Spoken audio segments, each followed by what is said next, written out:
Hey there, everyone. The doctor is in, and we are taking a short break from our usual stream of Virtue's Last Reward this Wednesday. We are instead playing the first case of Ace Attorney Investigations, Miles Edgeworth. So without further ado, let's get to it.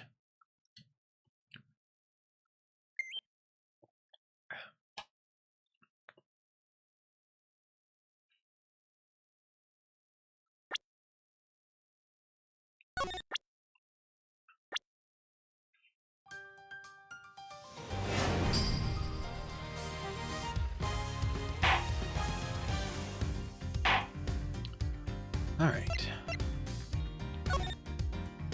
Turnabout visitor.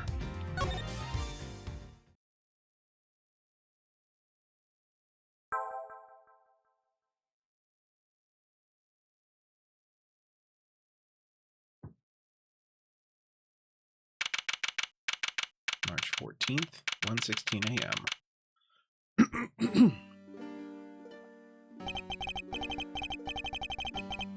To make sure the defendant is found guilty, What other choice do I have?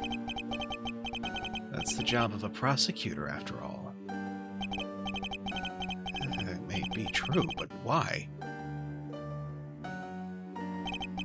Why go this far? Sorry, maybe I wasn't clear enough. But a guilty verdict is all that matters to me. No matter what the cost.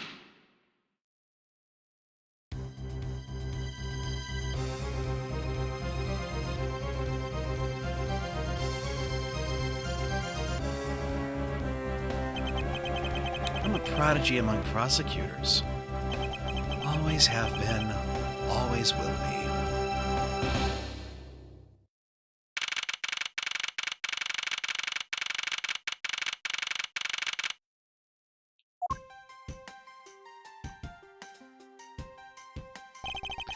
Hello, JT2961. How are you?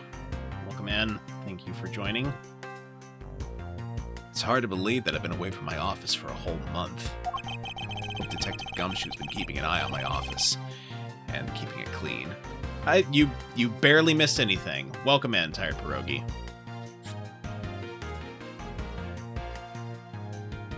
Finally, you're good? Finally got 20 minutes to yourself? Nice, nice. The door's unlocked. Detective Gumshoe? What does this smell? It's very familiar. Blood?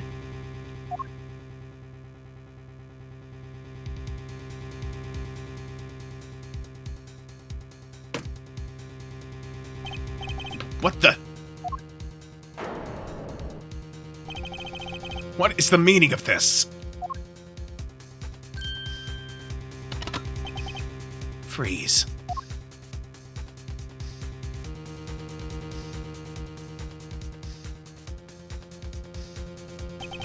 Identify yourself. Shut up. You got some nerve committing murder in a prosecutor's office. Is that a threat? Let me make one thing very clear. Why would it be Mia? She dead. What? No one gets away with committing murder in my office. No one.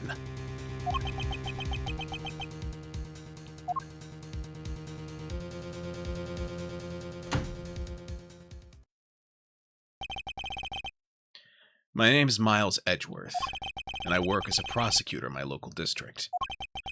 Little did I know that upon my return home after a month abroad, I would be thrusted into a multitude of cases in some very frantic and busy days.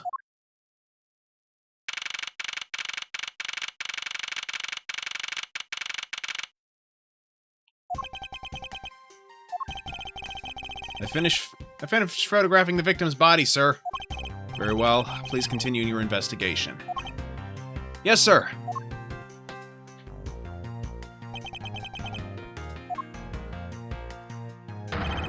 Ah! Mr. Edgeworth, sir! Are you okay, sir? Keep it down, detective. This is a crime scene.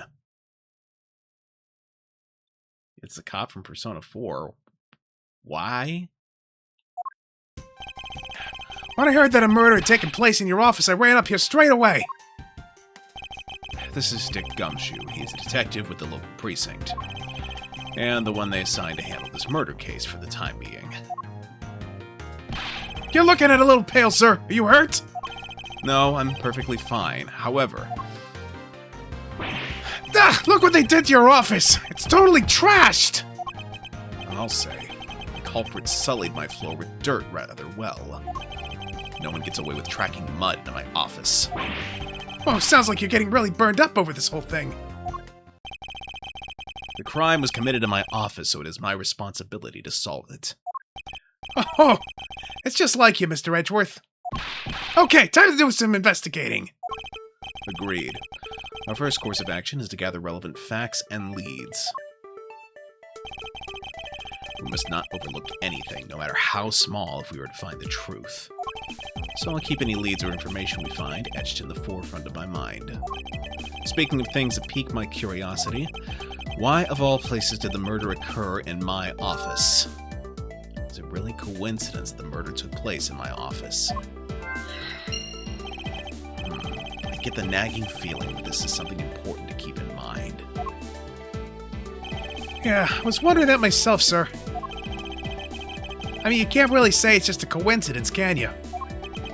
No, not really. Especially because of this. Yay, you used the emote. The key to your office. For security reasons, this office's door has a lock built into it. What do you mean, sir? If you think about it carefully and use logic, it should become clear to you. Logic? By finding the connection between two pieces of information and connecting them, new information is born. That is the end result of using logic. So, how do you use it? Those are nice floors to be sullied with blood. Yes, it's a sad thing, isn't it? First, I recall the information we've gathered with L, and then I connect them together with X. Now to use L and recall the facts. Let's see. Crime scene, my office, and the office key.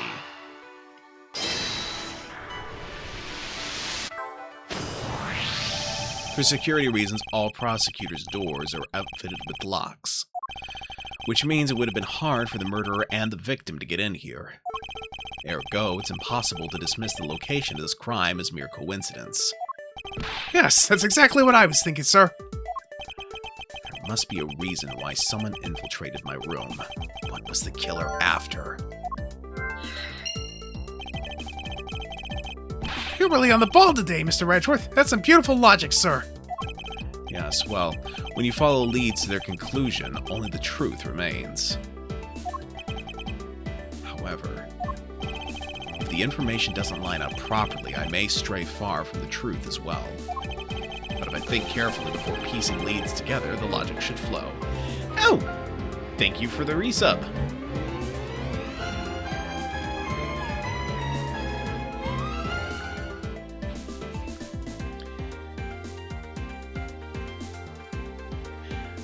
Technically speaking, you're using L to use logic. So, makes sense. And R is to recall the evidence and profiles. Well, let's get started with our investigation, shall we? Yes, sir! The basics of any good investigation is to examine everything, sir. I know that, and when I want to examine something, I simply use A when I'm next to it. Oh, if you ever feel lost and want to talk, just use X, okay? I'll give you great, precise advice as an ace investigator, sir. Something to try later if I have free time, I suppose. What have we here? Could this perhaps be the murder weapon? If so, it would mean that the killer made their escape after disposing of their gun here. I think I've seen one of these before. Care to enlighten me as to where? Oh, I know! I was issued the exact same model. I think. Detective.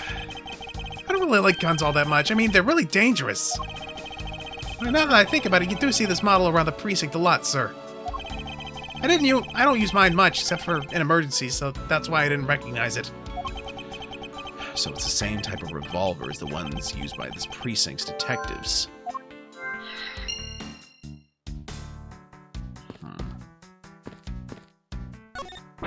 Oh, they even knocked over your chess set! I had it all set up, ready for when you got back. I figured we could play a few games. I had no idea you were interested in chess. I'm actually pretty good at checkers, so I thought I'd give chess a try. In that case, I suppose I can set some time aside after we have solved this case. Though I don't expect the games to tax my mental acuity much.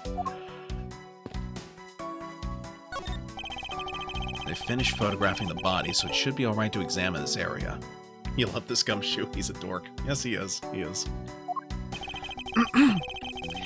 His salary has been cut so many times because of his level of competence that he can barely afford instant ramen.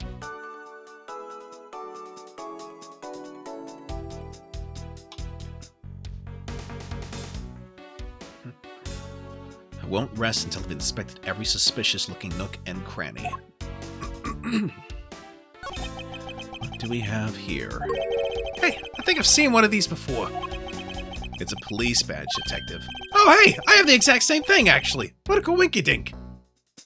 So going back to your previous statement, the murdered person looks a lot like the bad cop from Persona 4. From this angle, I suppose. That's what he looks like if he were still alive. I mean, that's what he would look like if he were still alive, though.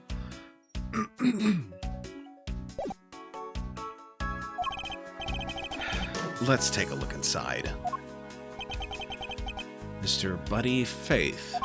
It would appear that our victim was a detective, just like you. Possibly more competent, but definitely more dead. So, we're going to call that tie. I seem to have gathered a few pieces of pertinent information.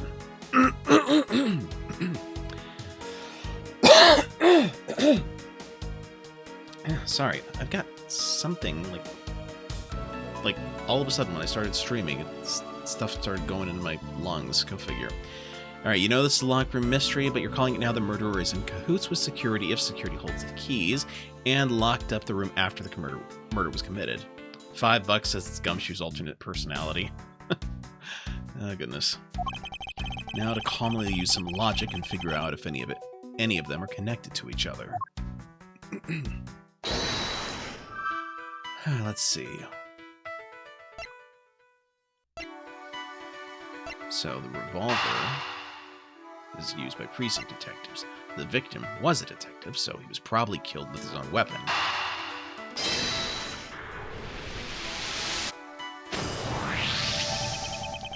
The revolver, the standard model used by detectives, could have been belonged to a recently departed. Detective Gumshoe, could you please thoroughly check the victim's body one more time? Yes, sir. Unannounced, sir. Excuse me, pal. Let's see. What do we got here? Mr. Edgeworth, sir. This guy's wearing his gun holster. So it appears our killer somehow managed to take the victim's gun from him. Are you going to be okay with keeping track of the evidence we find, sir? Of course. This is the safest way I know to keep track of it all. All right, if you say so. I log any and all evidence I find in my organizer. When I want to re-examine a piece, I have but to press R to open my organizer. Another theory is that the murderer stole the keys, killed the now-deceased detective, then locked up the room. Possibly. But the organizer isn't only for evidence. I keep people's profiles on hand in it, too. It's probably a good idea to make a habit of checking the facts often. Let's see what else we can find out about this revolver. As I always say, you gotta look really carefully at each piece of evidence. You can use R to rotate an object. There's no such thing as a bad angle. Use L and R to zoom in and out to get at the nitty-gritty.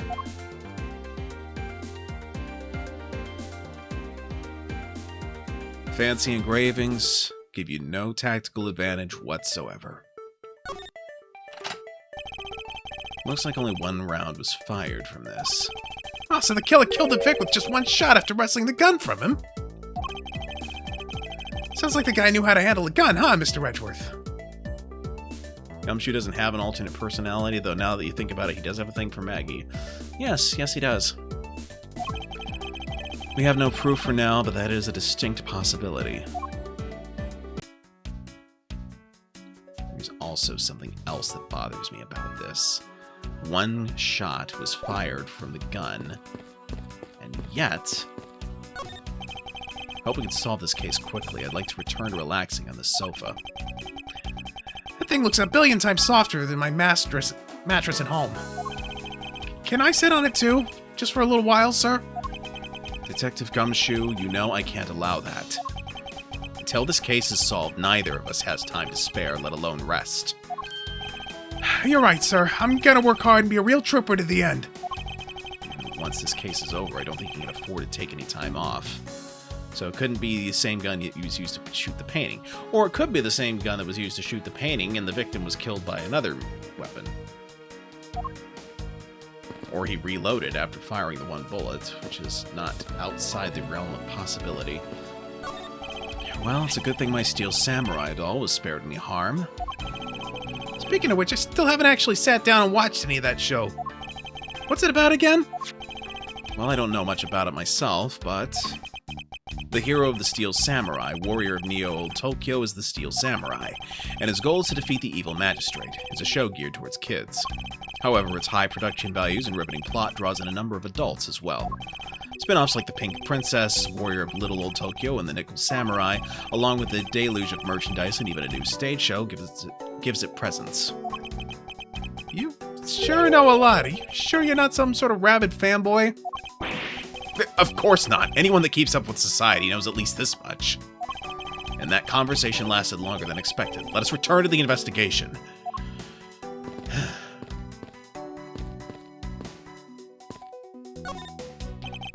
Rest until I've inspected every suspicious-looking nook and cranny. Let's take a look at the victim. Give the body a once-over. Fair, more precisely, you suspect the gun the killer used and the gun that shot the painting are different guns. Yes. There's blood all over his lower abdominal area. Looks like the bullet passed clean through his stomach area, sir. In other words, he was shot. Yep, and until the autopsy's done, I don't think we'll know much more than that. Please have the body sent to the morgue once they're done processing the crime scene.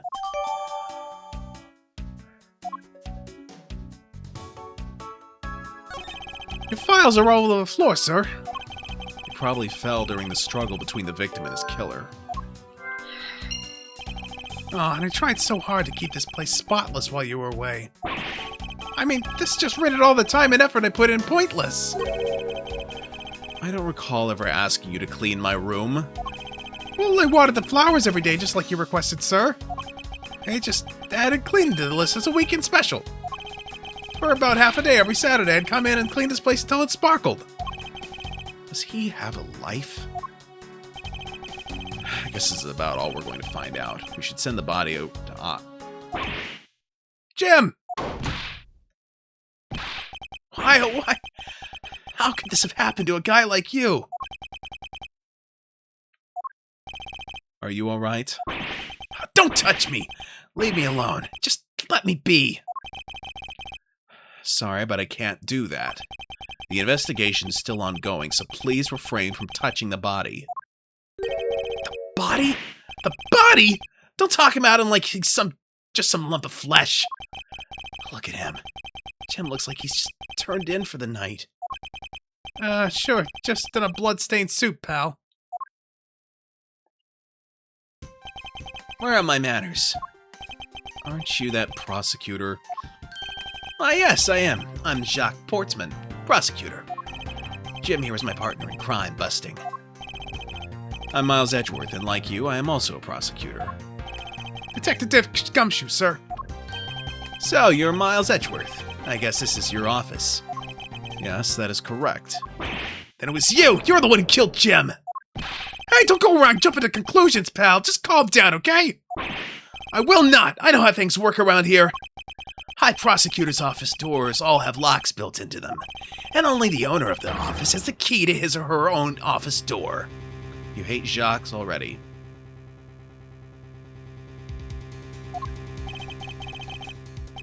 The gold nettle on his neck means he's a tool. Yeah, he reminds me of a character that was created far after him, who also carried a medal around his neck, had a whole distorted cognition of his life and everything.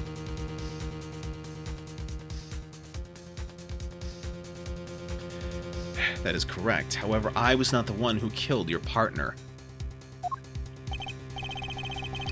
Yeah, Mr. Edgeworth has been overseas on a business trip this whole time, pal. And the key to the door was with me the entire time, okay? So the only one who could get in here was me. Wait, that means... I'm not sure what that means. So it was you, then! You're Jim's killer! No way, pal! You got it all wrong! Everyone calm down. Mr. Portsman, correct? If you're a real prosecutor, you should know to stay collected.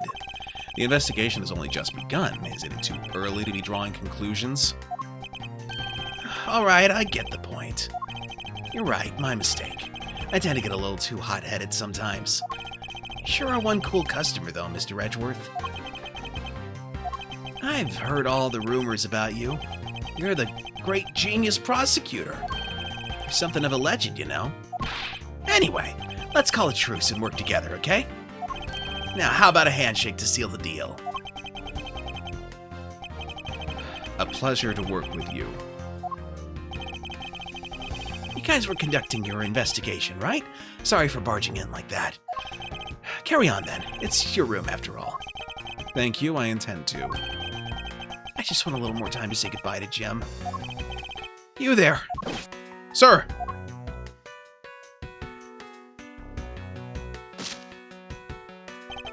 I want you to capture this scene on film for me. My final farewell to my partner, Jim.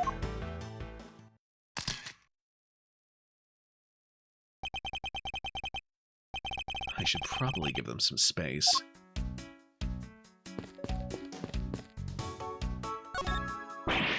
Ah, your jacket, sir! What's it doing on the floor?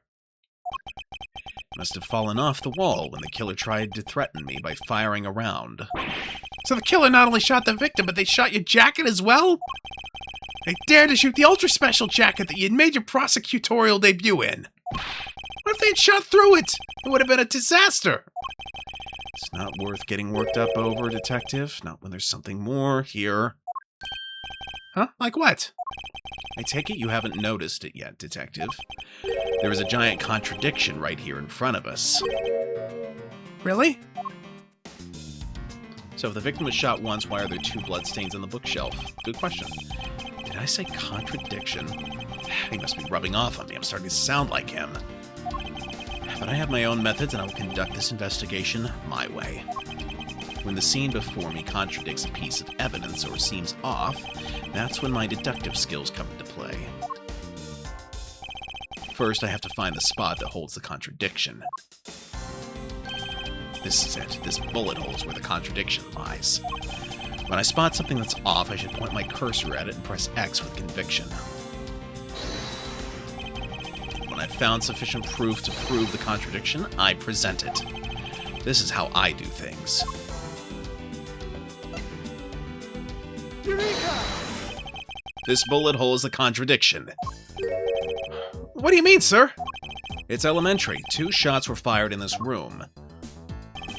The first felled the victim, and the second felled this frame. Hey, that's right. However, this gun was only fired once, Hey, that's true too. which means that one of these 2 bullets was fired from a different gun. Did the killer have another gun prepared for tonight? By the way, I noticed something, sir. Yes? What's that thing sticking out from behind the frame? Ah, that. It's a secret safe. A secret safe? Oh, I smell money. I'll spare us the trouble and just say it. Nothing like what you're imagining is inside. Now, if you could kindly move this frame out of the way. Roger that. Achoo! Talk about dusty. I suppose that's what happens when I'm not here to dust it once in a while. I had no idea there was a safe here, or I'd have kept it clean for you, sir. So, when did you put this thing in? It wasn't something I had installed personally. 20 minutes are up. Time for lurky. Okay, no worries. Thank you for the lurk. Is it secret? Is it safe? Well, not anymore. It wasn't something I had installed personally. Every prosecutor's office has one. Really? I had no idea. Well, only prosecutors are supposed to have knowledge of their existence. So, what's inside, Mr. Edgeworth? Right now, nothing. We only use them to store especially important evidence when a trial is in session. That's it. Talk about squashing my hopes and dreams. Won't rest until I've inspected every suspicious-looking nook and cranny.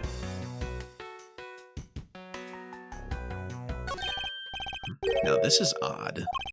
You found something, sir? This keypad. Don't you find it to be a bit too clean? Yeah, there's a thick layer of dust all around it, but not on the keypad itself. You there, forensic scientist. Yes, sir. Could you please dust this area for fingerprints? You got it, sir. I couldn't find, let alone lift a single print. Looks like it was wiped down well. As I thought. It appears that logic's the only way around this setback. Time to rationally and calmly connect the dots with the information we have.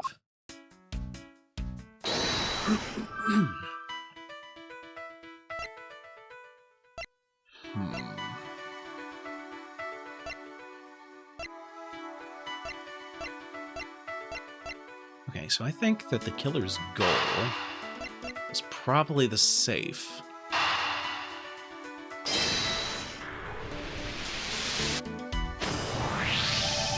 I believe I figured out what the murderer was after. Well, what is it, sir?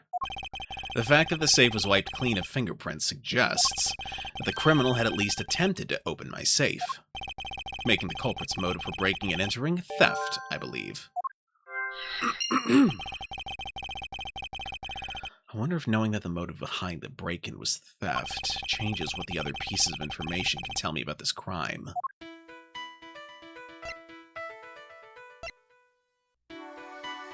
So,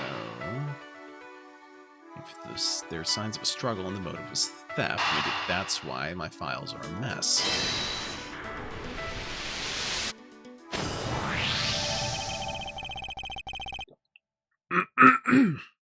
There is a possibility that the files splayed on the floor are not the result of a struggle between the victim and his killer. Oh, you mean like it could be from when the killer tried to find something, sir? Precisely. We need to figure out if any of the files have been stolen. Yes, sir. I'm gonna shelve files like you've never seen before, even at a library. Sure. Let's give that a try. Why do all the good ones always die young? Surely you must ponder that every once in a while, Mr. Edgeworth. No matter how much we lament, the dead will not come back to life. All we can do is search for the truth. And so what are we supposed to do? How do we go about finding the truth? First, we calmly restore their files to their rightful place. You got it. Here, let me help. So this file goes here, and that book goes there. You sure know a lot of things about where things go, despite it being Mr. Edgeworth's office. Because I'm the one who keeps it tidy, pal, okay? Done. It would appear that the murder was definitely committed here. The bloodstains on the bookshelf are still fresh. I suspect that the victim was killed in a standing position, hence the prints on the shelf. And then the guy fell onto the floor, right? The blood on the floor is kind of grossing me out. Detective, I don't have the time to deal with your weak stomach right now. But you know I'm no good with blood, sir. I'm certain there's something wrong with this picture.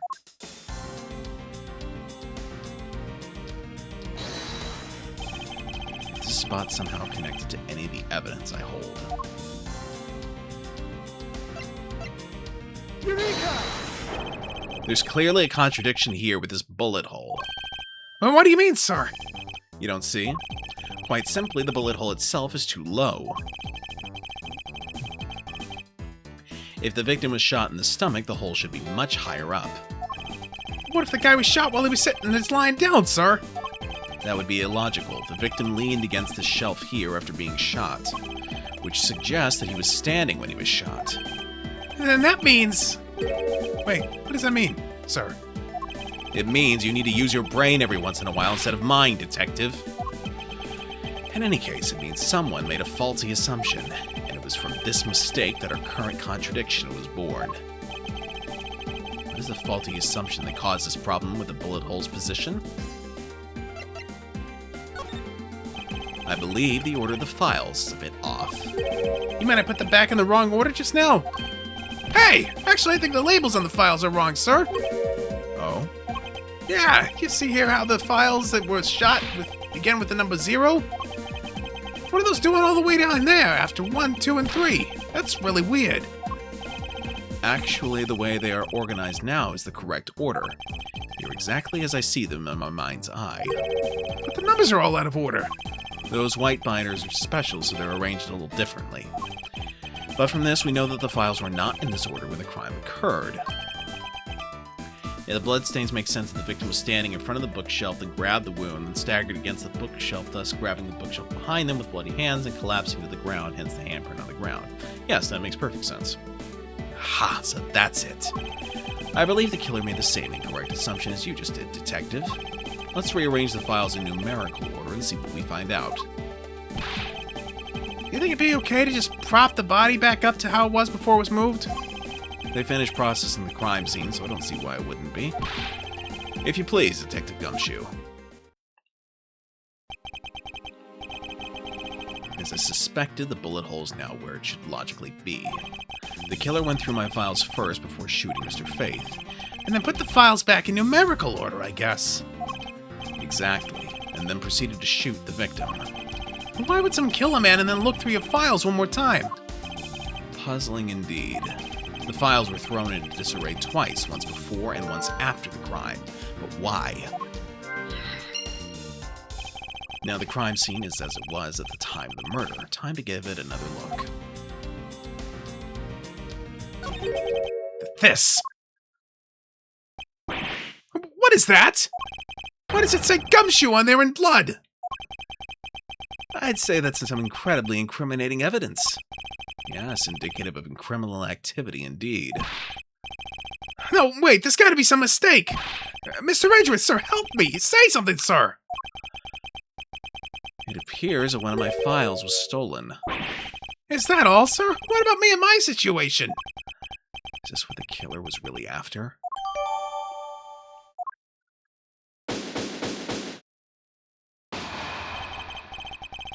Looks like Jim was able to leave us the name of his killer in the end.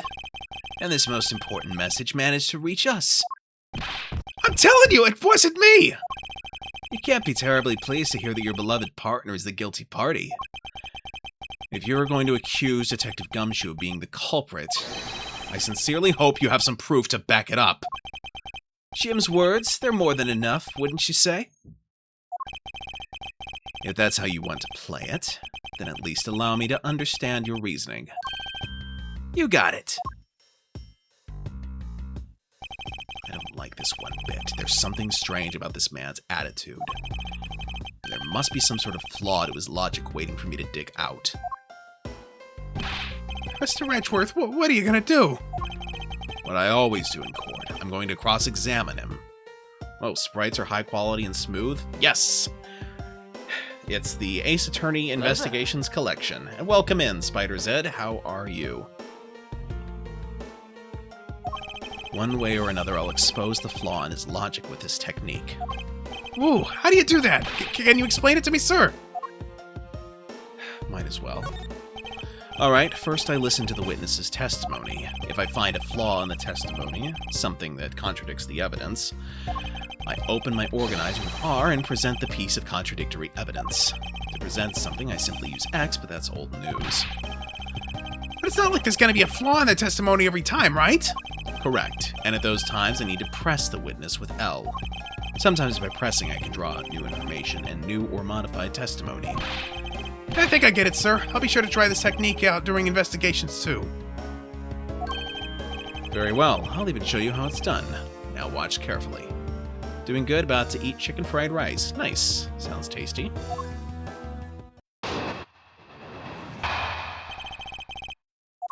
Detective Gumshoe, you stole Jim's gun from him and shot him dead.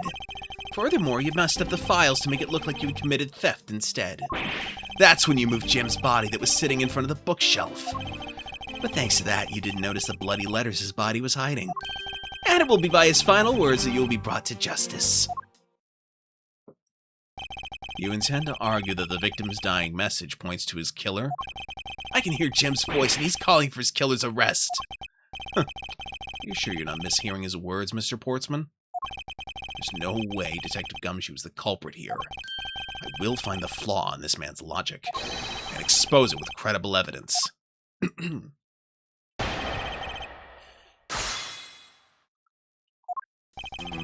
Detective Gumshoe, you stole Jim's gun from him and shot him dead. Hold it! You know, there's something I've been meaning to ask. What is it? Why do you call the victim Jim, when clearly his name is Buddy Faith? Isn't it obvious? Jim is the perfect name for my companion. Jacques and Jim. Though those two names go together like peanut butter and jelly. But Jim isn't even close to the guy's real name. Well, Jacques and Buddy just sounds off somehow. Besides, he was the third of a bunch of guys I decided to nickname Jim. Talks about the victim like he was his pet. Further, you just messed up the files to make it look like you'd committed theft instead. Hold it! Do you really think it was necessary to dishevel my shelves twice to do that? That's true. Okay, then maybe his real intent was theft. Hey, are you accusing me of stealing something from Mr. Edgeworth? It's a possibility. Maybe your salary's been cut so much that life is getting a little too rough to handle.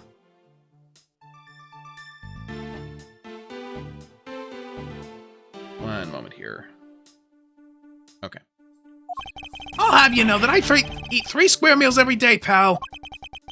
Okay, so all 3 of them happen to be instant noodles, but... Poor thing. What an evil prosecutor we were paired up with. And what a motive, no?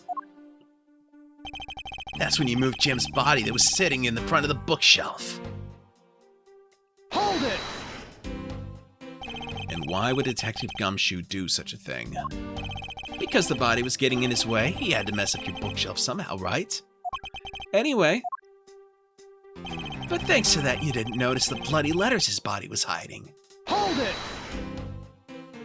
Why do you think that the killer didn't notice the bloody letters? The body was covering it quite well, wouldn't you say? That's how he missed it. But judging by what I've seen, it doesn't take much for you, detective, to miss something. Who do you think you are? You know nothing about me, pal! There's a lot a person can understand about another from first impressions alone. Can't say I disagree with him on that point. Why don't you say something, sir? Not you too, Mr. Edgeworth! Despite his lack of attention to detail, I don't believe the detective to be the culprit. Nobody could have overlooked the bloody letters, and I can prove it with evidence. I couldn't ask for a better setup for the game-finishing Spike. And it will be by his final words that you'll be brought to justice. Hold it! Are you saying that those letters were intended for you? Yep, Jim was an outstanding detective. I would expect no less from my former partner. It looks like Mr. Portsman still doesn't understand. He has yet to figure out the true meaning behind the bloody letters. What are you sputtering over there? Can't you just admit my logic is perfectly sound? Actually, there's a gigantic flaw in his logic. A gap so wide that even the good detective can spot it. Now to clue Mr. Portsman in by presenting him with some evidence.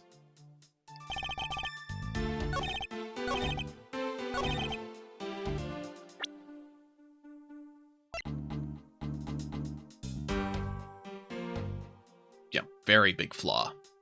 If he didn't notice, how could he have stolen one of those if he did and still not notice the blood? Objection!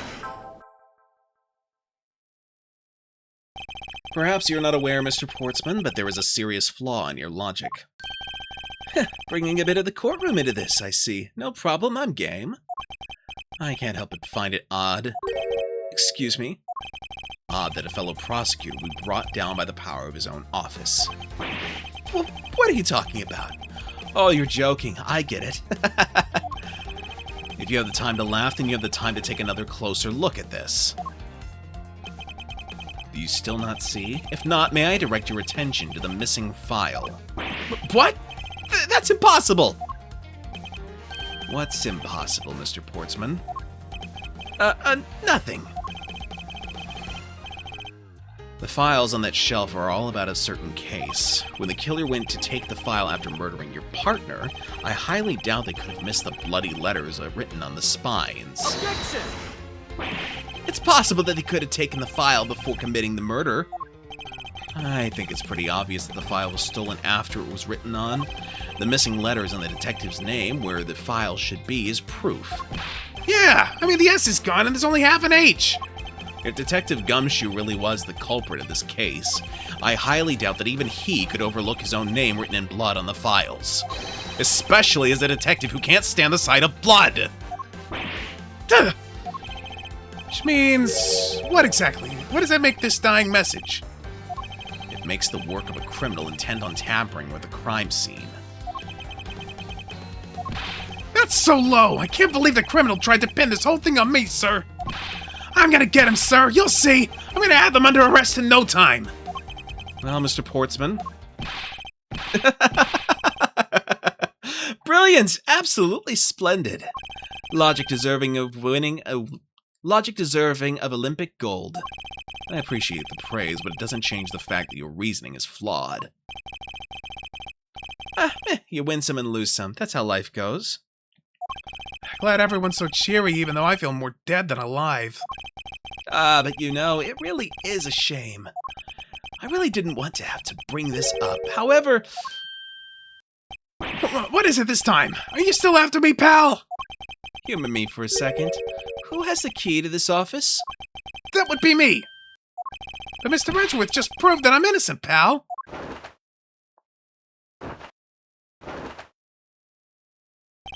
That's absolutely right, and I acknowledge your innocence. And why do I sense that you still have something to say?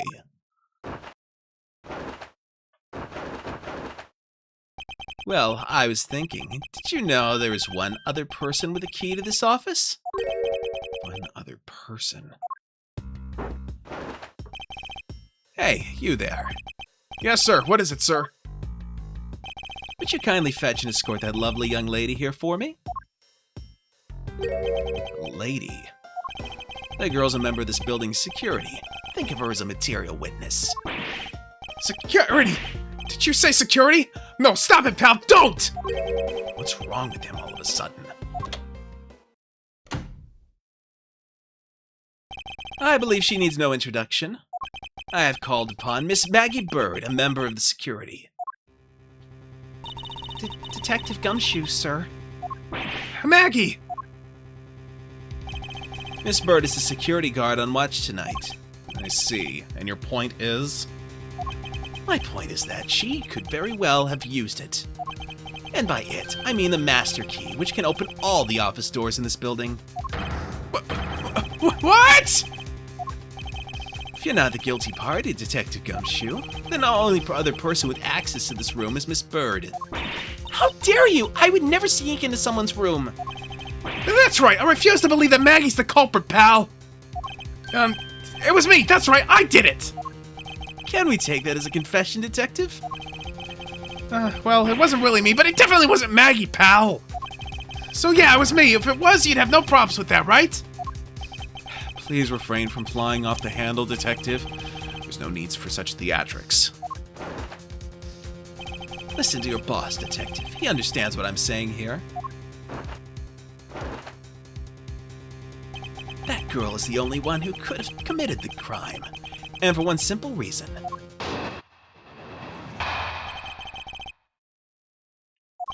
It's pretty obvious that Miss Bird snuck into your room using the master key. I mean, if Detective Gumshoe isn't the one who opened the door... hold on, something's going wonky with my audio. That's weird. Then that leaves only Miss Bird as our prime suspect. On top of which, she knows our good detective, doesn't she? Making it all the more probable that she was the one who faked the dying message. So you're saying she used the master key? Incredibly incriminating evidence, wouldn't you say? That's what you claimed about the evidence earlier as well.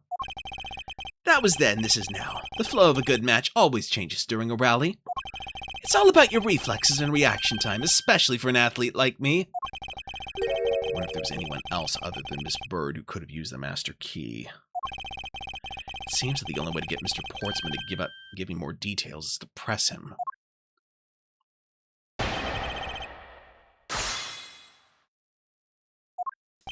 It's pretty obvious that Miss Bird snuck into your room using the master key. Hold it! Are you sure Miss Bird is the only member of security who could have used the master key? There's only one person on staff this time of night, and tonight she's it. Isn't that right, Miss Bird? That's true, but I wasn't able to use the master key at the time of the crime, sir. Wasn't able to? What's that supposed to mean? Yes, moving on. I'd hate to get sidetracked by something unrelated. What do you mean unrelated? I want to hear what she has to say, pal. But you can't really trust her not to tell lies, plus I hate wasting time. Should I hear Miss Bird out? Not so fast. I, too, am interested in hearing what Miss Bird has to say. Didn't I just say it'd be a waste of time? We don't need to hear her lies. I'll be the judge of that. Miss Bird, if you please. I discovered that the master key was missing at around 1 a.m., sir. What do you mean by missing? As in, it wasn't anywhere in the security booth, sir. The killer must have stolen it. Mr. Portsman, I believe this to be an important piece of testimony, don't you? I can't believe that someone like you would be taken in by such words. I'm not lying, sir. Objection! If that's the case, then I'd like to know. Why you have the master key now?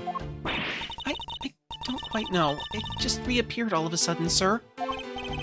A likely story. And where's your proof that the key was stolen to begin with?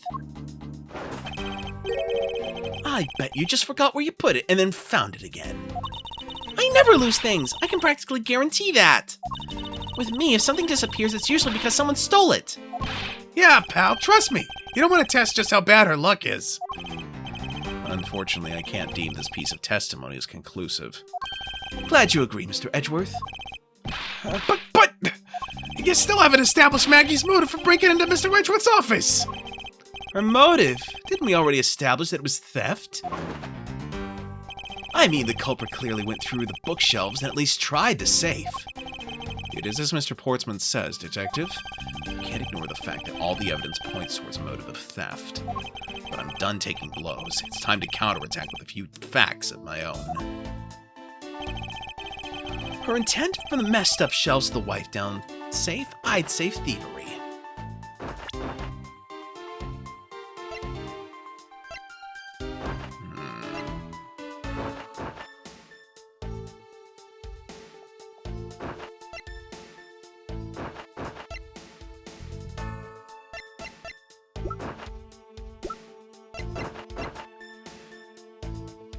Yeah, this is a bit of a problem.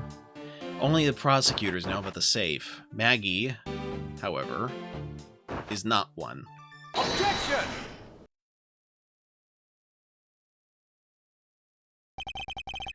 Do you wish to continue insisting that Miss Bird was set on stealing something? Why not? It's the truth, after all. It was also by your logic that we came to the whole thievery conclusion anyway. That may be, but you must also be aware of the fact that the safe is a secret safe, the existence of which is only privy to prosecutors. Duh! I find it a little hard to believe that a hidden safe was part of her cunning plan. But she could have found it by accident while she was turning everything else upside down. I highly doubt that. I'd say the culprit knew exactly what they were looking for. After all, only the bookshelf and the safe were targeted. Yeah, even I didn't know about that safe, pal. And that means there's no way Maggie could have known about it either. Then are you proposing that the killer is a prosecutor? Interesting conclusion. That's definitely looking more and more probable. What's wrong, prosecutor? Do you have a different suspect in mind now? Curse, why? What made you? What's with the angry face all of a sudden? It's all my fault. What do you mean? It's Jim. He knew about the existence of the secret safes. What did you just say? We were partners, like inseparable conjoined twins. That's why I told him. I filled him in on the secret safes. And that means... Yeah, I know. I had only just told him too. Obviously, it was wrong of me to tell him. I still can't quite believe it, but the thief who broke into your room was probably Jim. Now he's claiming that the victim was the thief? And you were simply trying to stop him, weren't you? Miss Maggie Bird? Excuse me? I mean, you are a security guard, right? That's your job. But killing is going a bit too far, even in your risky profession. What the? You're still accusing Maggie of the murder! Yes and no. I mean, she'd stumbled upon Jim, who'd probably drawn his gun. I get it. It was self-defense, wasn't it? No, I couldn't. I could never do something like that. Not even as a security guard, sir. Plus, even if he was the thief, he wouldn't have had a key to this office. Which is precisely why he had to steal it, wouldn't you say? It was Jim who stole the master key. Ah! Pretty impossible for a supposedly stolen key to be here with us unless you retrieved it from Jim after you killed him. Mr. Portsman, are you honestly accusing your own partner of being a thief? I don't want to admit it, but it's the only way for everything else to make sense. Has he no honor? Now then, I think we're done here. The investigation waits for no man. Would you people be so kind as to see yourselves out? You can't kick us out. This is Mr. Edgeworth's office. Ah, but I'm the one who's been assigned to this case. You're all suspects to varying degrees and therefore ineligible to run this show. Listen, pal, how many times do I have to say this? Maggie can't be the culprit! Detective Gumshoe, calm yourself. But sir... We have no choice but to accommodate his request. For now. Thank you, Mr. Edgeworth. At least one of you understands. Now then, if you could remove yourselves from my crime scene, I'd be most grateful. Mark my words, Mr. Portsman. We will meet again. If that's a formal request from the legendary prosecutor himself, then I suppose so. Now don't disappoint me, you hear?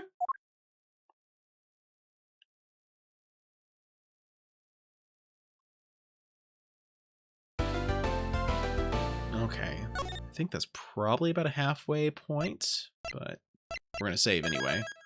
Take just a couple minutes for a break, and then I'll be back.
Okay, we are back.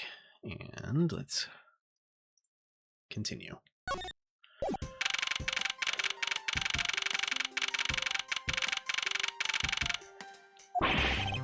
What is with that prosecutor? I can't believe how rude he was. It was unbelievable. Please maintain your professionalism, Detective.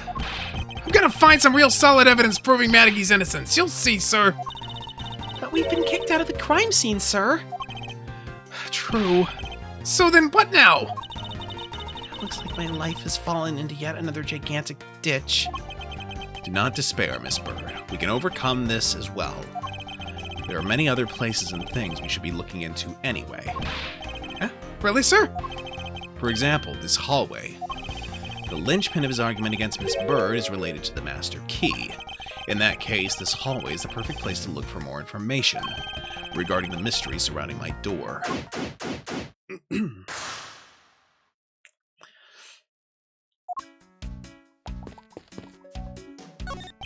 What is a basketball doing here? That's Mr. Portsman's prized possession, sir. I heard he also plays soccer, dodgeball, and even tennis.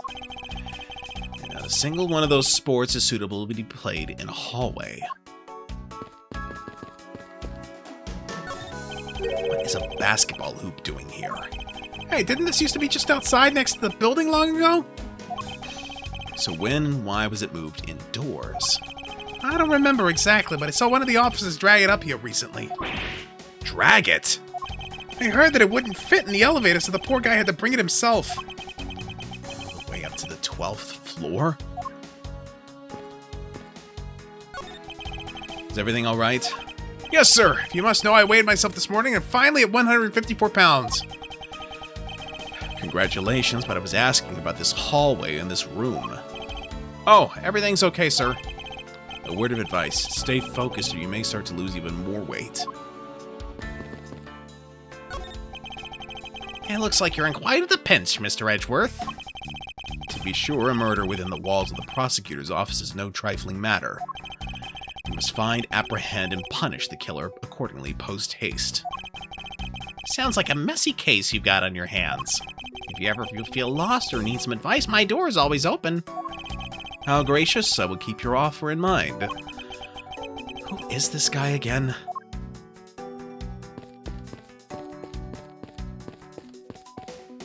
Oh, hello. What have we here? I won't rest until I've inspected every suspicious-looking nook and cranny. Well, in this case, it's only a cranny. Do I actually remember his name? That's Winston Payne.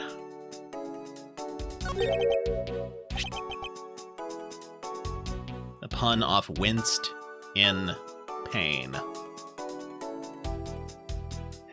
It's... Ah, isn't it that missing O series file, sir? No doubt about it. The bloody letters mark it clear as day. There seems to be a few pages missing. Our thief took only what was necessary and left the rest behind. Oh, the pain. So what about these zero... What are these zero files about, sir? I guess they got something worth stealing in them, huh? You actually forgot his name. That's amazing. Not particularly. It's just a collection of court case files. However, the cases within these files are not mine. Huh? They belong to the High Prosecutor that used to occupy my current office. I have my reasons, but let's just say I was charged with keeping them as they were. And that means the thief must have also wanted the file for a specific reason, right? It would seem so. All of the pages related to that case from 10 years ago are missing. Wonder why anyone would care about such an old case. A well-crafted, high-quality sofa for visitors. The stitching is excellent.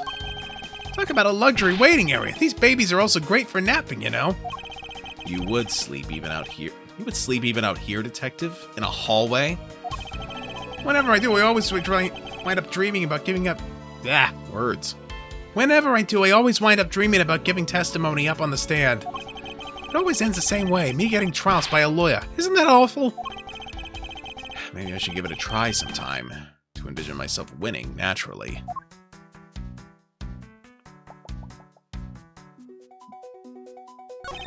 I bet the thief's not under here. Guess there isn't enough space for anyone to hide under here anyway. I mean, if someone can contort themselves to fit, I'd be really impressed. Sounds to me like somebody has already tried at least once before.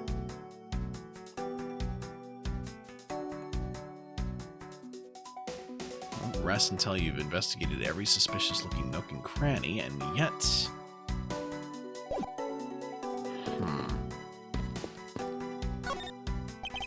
Won't rest until I've inspected every suspicious-looking nook and cranny. 1202. These 4 numbers on a number plate alone proclaim this to be my office. Whoops! Hey, these number plates slide right out, sir. They have to be able to take the plate off when a room becomes vacant, you know? Although, the idea that it can be so easily removed is kind of... I don't see any signs of forced entry. And according to the guard, no signs that the lock was picked either, sir. Meaning that the door really was opened with a key. Did you happen to ask if any prints were lifted from the doorknob? Apparently the doorknob's clean as a whistle. Wiped, they think. Whoever this thief is, they did a good job of not leaving any clues behind.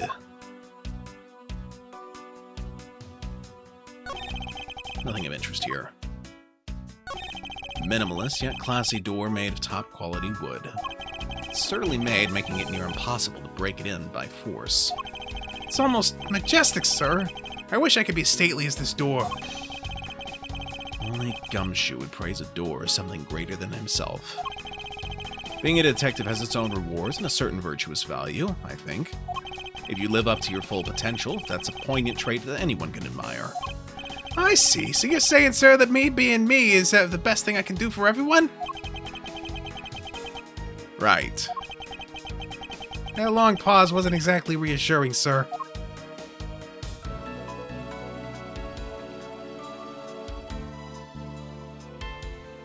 I just need you to stop being like this.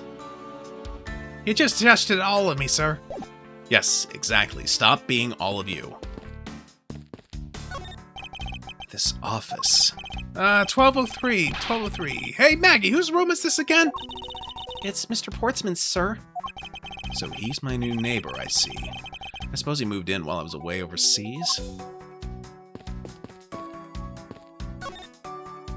I was wondering if I may speak with you for a bit concerning this case. I've always been a big fan of the courtroom, but this is like a dream. A dream where I'm being cross-examined by the Miles Edgeworth. Can't let this chance pass me by. I must remember to ask her about the master key. I should jog her memory by showing my notes to her with X.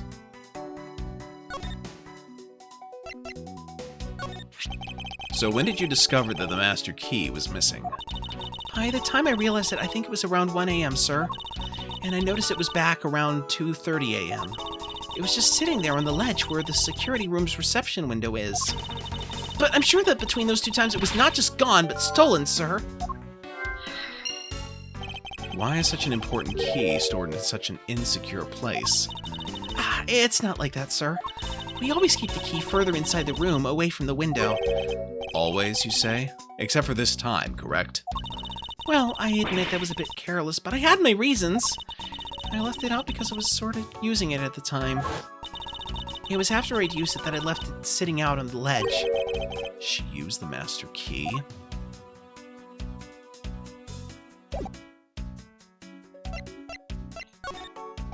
What did you mean by you used the master key? Oh, I had to use it to open the door for this prosecutor who had forgotten his key. I mean, it's my job as a security guard, right? Ah! What is it? That's right! I just remembered the prosecutor who forgot his key. It was Mr. Portsman, sir. What? Please tell me more, Miss Bird, quickly! It was around 12 a.m. Mr. Portsman had forgotten his office key, so he came down to security, sir. And that's when you loaned the master key to him? No way! It's against regulations to loan the master key out to anyone. I walked with Mr. Portsman to his office and opened the door for him personally, sir. I see. And then what happened after that? Well, he called for me to come close up his office as he was leaving to go home. That was around 1:30 a.m., I think. So, in summary, for the sake of one forgetful prosecutor, you used the master key twice tonight. Talk about suspicious. I doubt you can say that you've never left your keys at home, Detective. I think this calls for a thorough examination of Mr. Portsman's door. Have you ever met the victim before? Well, I've seen him a couple times before when I had to go to Mr. Portsman's office. Mr. Faith was always playing basketball with Mr. Portsman, sir. That sounds like fun. Just once I'd have loved to play with him. It sounds fun, but the only person ever taking a shot was Mr. Portsman. All Mr. Faith ever did was pass him the ball, sir. On second thought, I don't think I'd have fit in at all that well with him. Miss Maggie Bird, correct? I take it that you were an acquaintance of the detective? She was under my supervision back when she was still in the force, sir. One day she got caught up in a murder and all things started going downhill, so she quit. I owe a lot to Detective Gumshoe for introducing me to my current employer. Or so I thought until a few hours ago. Right before I was about to clock out for the night. You got caught up in this whirlwind of a case, correct? Don't worry, my whole life has been nothing but a whirlwind of bad luck and failures. Since I was 6 months old, when I fell from the 9th floor of my apartment building, I've been hit by all sorts of vehicles, gotten sick from all sorts of foods, failed at almost every test I've taken, experienced almost every kind of disaster, and now I even managed to be named a criminal just when I become a security guard. That's a lot to go through in one lifetime. Again, you survived a fall from the 9th floor of your apartment building at 6 months old. How are you still breathing? That is not bad luck. That is the best luck in the worst situation. I'm just saying, other people who fell from similar heights and were not so lucky.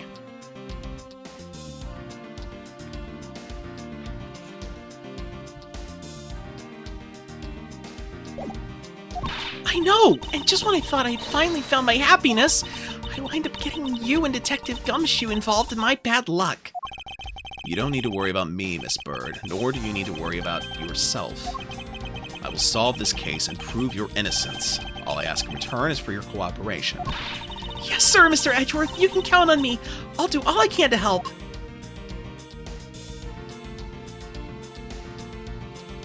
So this is like, what, the third murder she's been accused of?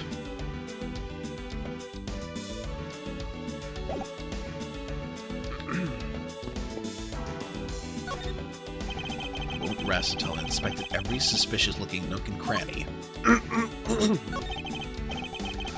Room 1203. I take it that this is Mr. Portsman's office.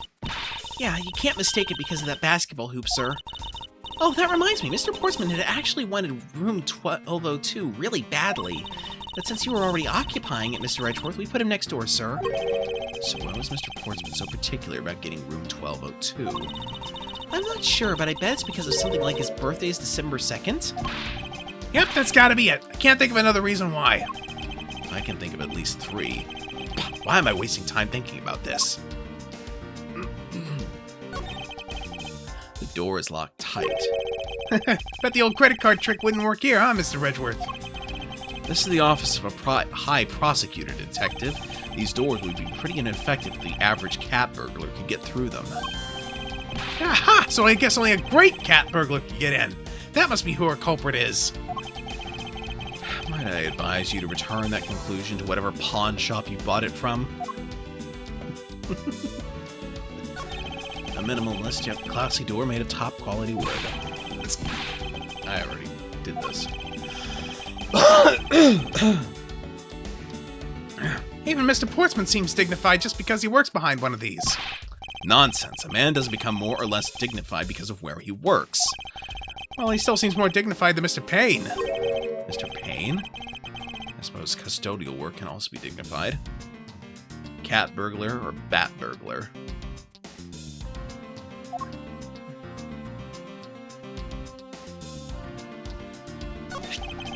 It's Mr. Portsman's personal basketball hoop. I can't believe he put something like this in the hallway of a prosecutor's office. But you know, it's actually pretty useful, sir. I haven't gotten lost trying to get to your office since it's been here. How long have I had the same office and yet you still managed to get lost?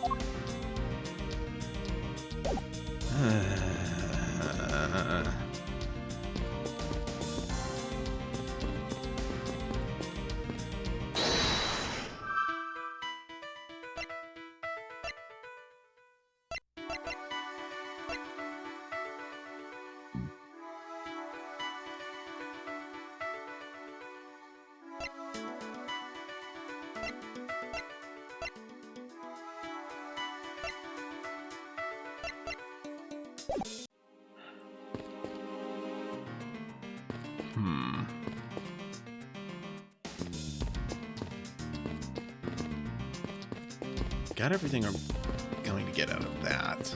Same. Excuse me. Same here, here, here, here.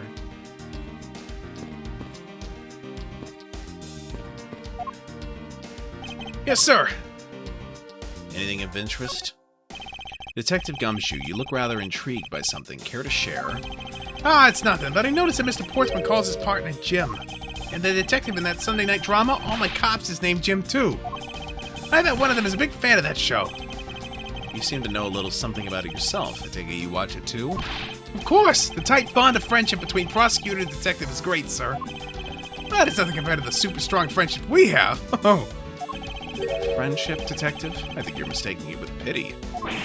How can you say that, sir? And after all we've been through, too.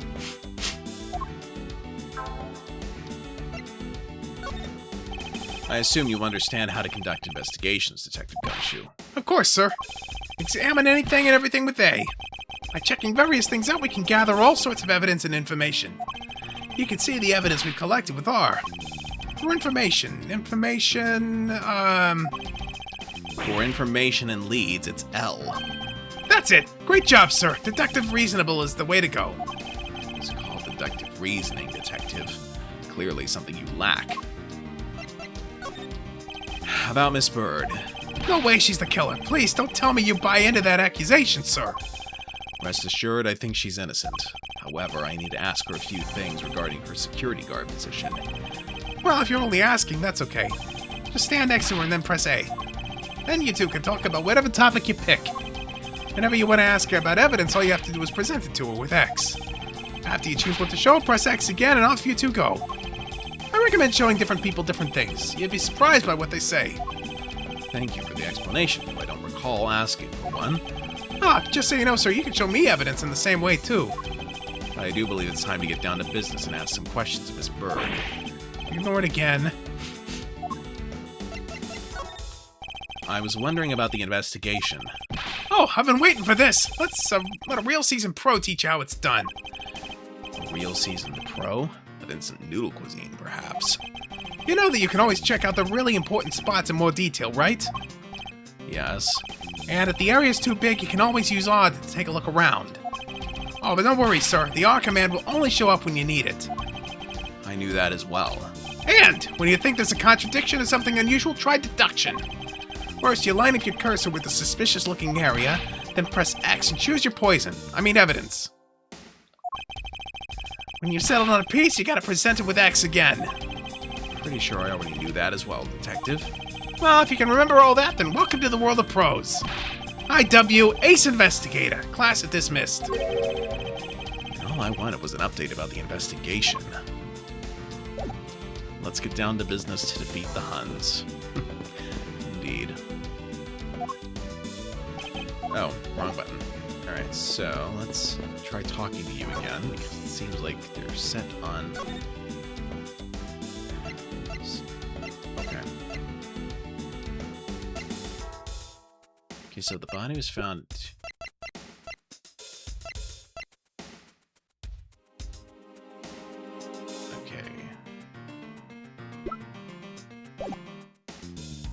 Okay, so I can't present profiles. Interesting.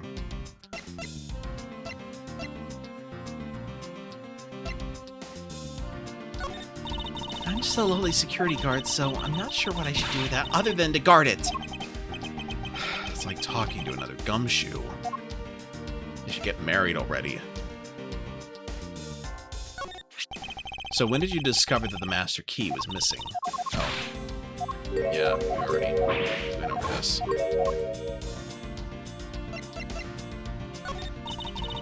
Okay. Guard it.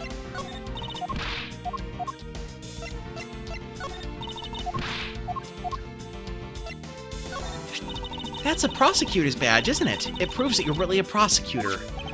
Interesting. Despite all appearances, she seems to know more than Gumshoe. With that badge, even I could be a professional prosecutor.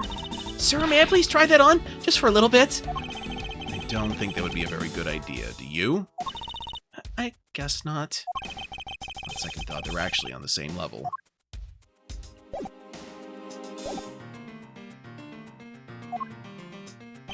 Yes, sir. I'm just a lowly detective, so I'm not sure what I should do with that other than to arrest it. Is that the only talent you have? Oh, wait.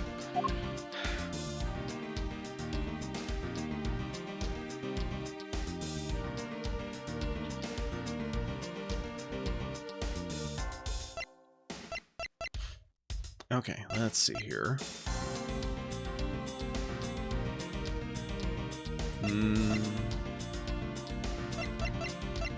Let's try the revolver. The victim's gun, huh? It's the same model as mine. A tool used to protect lives, and yet one that can also take lives away. Those who take a gun in hand wield a great responsibility. I hope you understand that.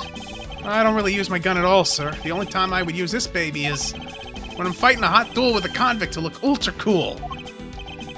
You were doing so well until that last bit. I had no idea you had one of these things. I mean, I thought I knew everything there is to know about you, Mr. Edgeworth. I feel like I've caught a glimpse of the hidden side of Miles Edgeworth. There's a great deal you don't know about me. At least I hope so.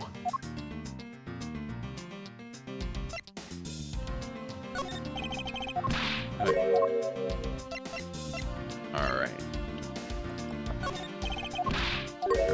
Let's try presenting the prosecutor's badge. Your prosecutor's badge is really tiny compared to my police badge. Oh, but, it's really cool, sir. Much cooler than my badge could ever be. There's no need to suck up to me, detective.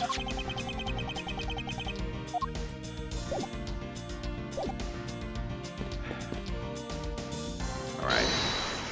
There must be some logic here.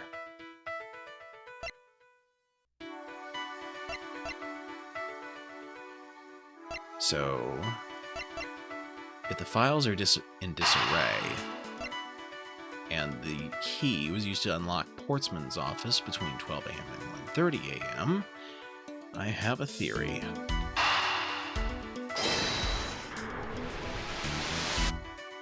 No, doesn't fit. Not exactly a shining example of the perfect line of logic.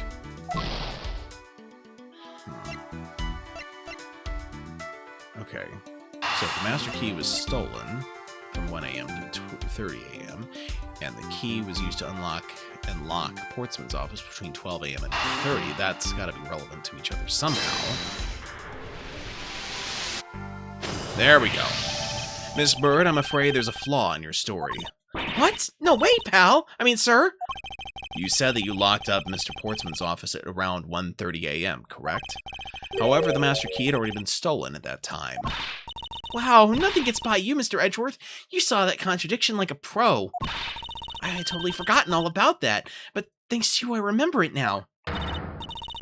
You're right, it was around that very time that I realized the master key was missing. And?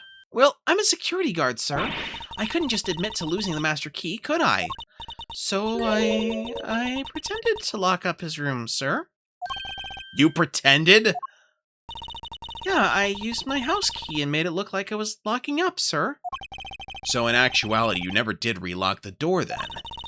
Well, I thought that maybe I could go lock it after I found the key. Come to think of it, I guess the door still hasn't been locked properly. Is that a fact? I won't rest until I've inspected every suspicious-looking nook and cranny. This spot somehow connected to any of the evidence I hold.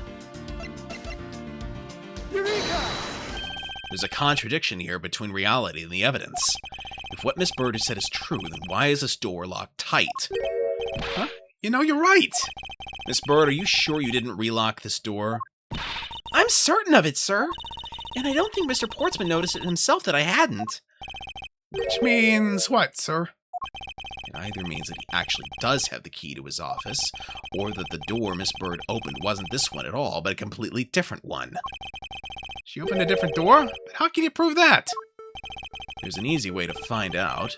All we need to do is... we need to examine these. The prints on the number plate. They will tell us all we need to know. Everything? Really? Like what, sir? Like, well, for example, and such as... yeah, well, we know for sure that Detective Gumshoe's dinner will only consist of instant noodles. Wow, that was amazing, sir. How did you know? Was that supposed to be a joke to cheer me up, Mr. Edgeworth? Yes, that's it. Now then, we should get back to doing what we need to do, and that is... we need to examine these prints on the doorknob. The prints on the doorknob will tell us everything. Hey, you! Yeah, you, pal, do us a favor and see what you can lift from this, okay? So, what did you find out? There's no need for such belligerent nostril-flaring, detective. Sir, I found only Mr. Portsman and Mr. Faith's prints on this doorknob. So only 2 people's prints were found on this, huh? That's pretty decisive. Huh? I'm lost, sir. Thinking logically, a certain other person's prints should be on this knob as well. Now then, whose prints should also be on this doorknob? Take that! Don't you find it odd that the prints of the person who unlocked this door are absent? You mean... Yes, the door that Miss Bird opened could not have been this one, but a different one. Miss Bird says she unlocked this door, but her prints were not found on the doorknob. What have we here? I won't rest until I've inspected every suspicious-looking nook and cranny. Just out of curiosity. Huh. That's, what, 9 years? It's not terrible. Not at that age, anyway.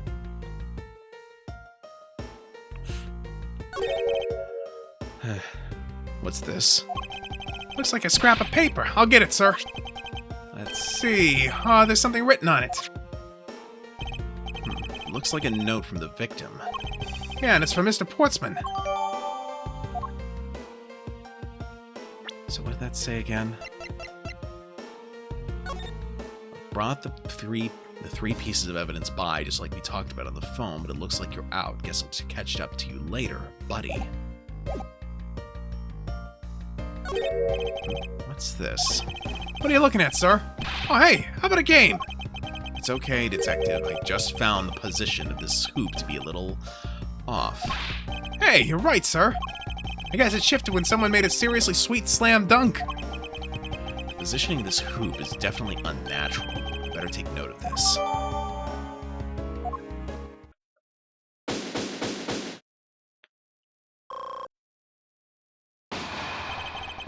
Poking around in this hallway has actually paid off quite handsomely. Huh? How so, sir? In a variety of different ways. I think it's time we had a little chat with the real culprit in this case.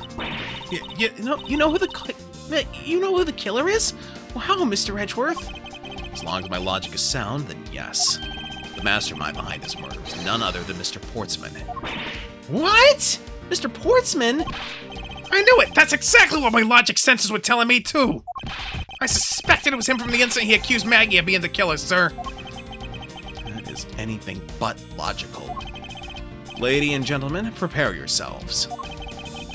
Come what may, it's time to knock on truth's door.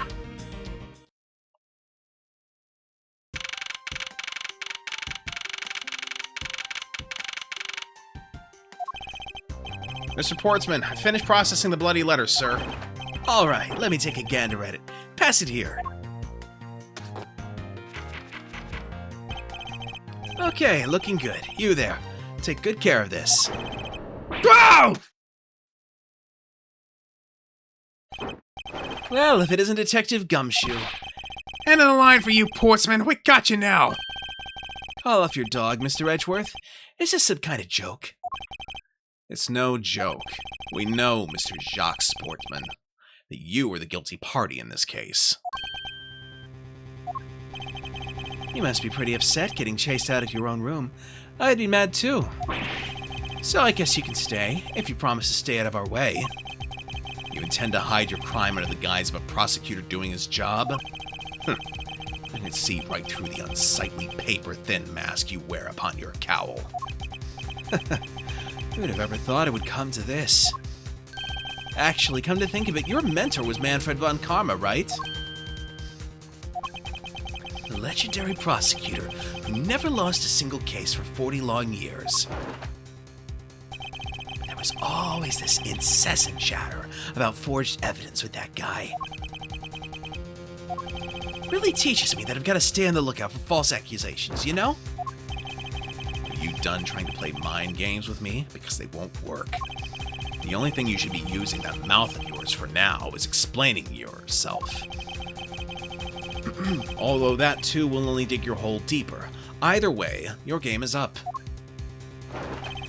Well, aren't we full of ourselves, even though you have yet to prove anything?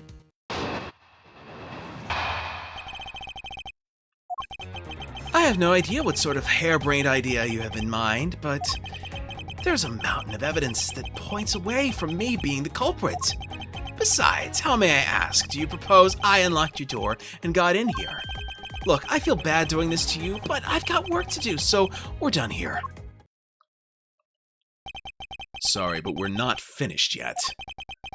Boy, you're stubborn. I suppose you're basing your accusations on something. I'll show you what I'm basing my accusation on, with evidence. I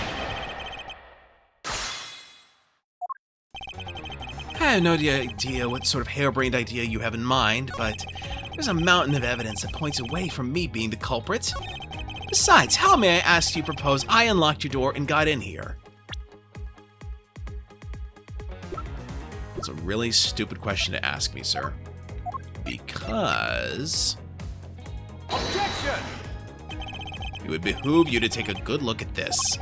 I see it, but I fail to see how it has anything to do with me. Is that so? You're not at the top of your game today, are you, Mr. Genius Prosecutor? I can't allow him to set the pace here. I must remain calm. Only by doing so can I find the fatal flaw in his reasoning. Alright, let's try this again.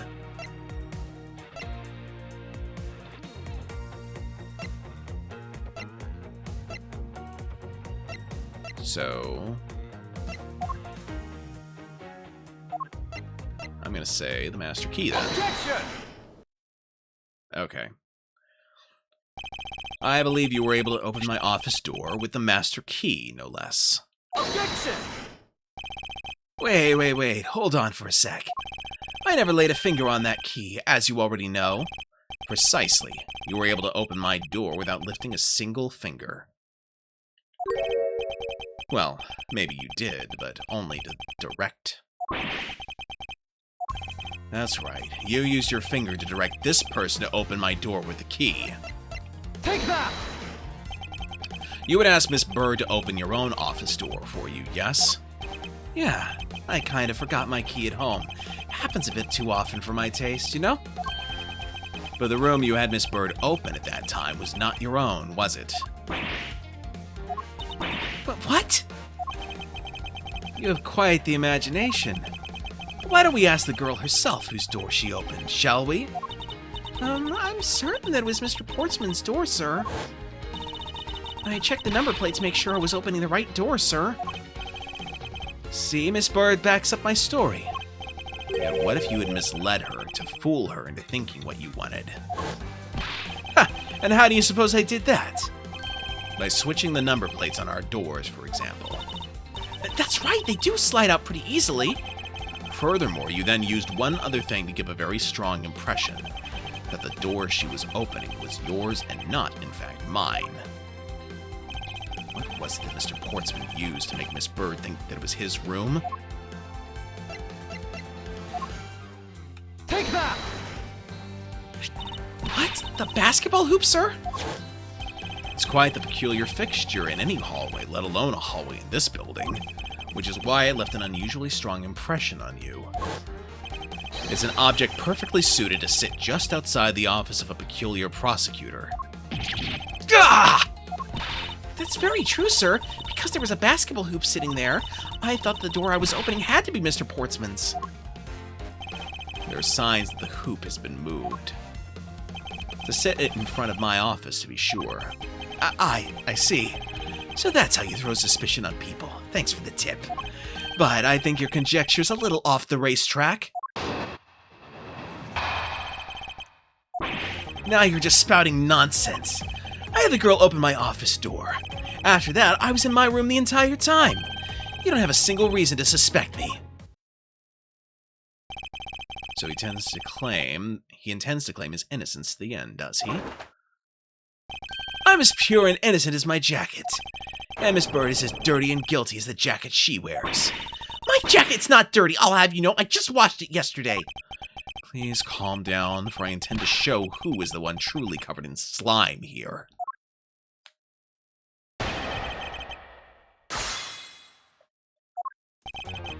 Now you're just spouting nonsense. I had the girl open my office door. After that, I was in my room the entire time. You don't have a single reason to suspect me. I have one. Objection!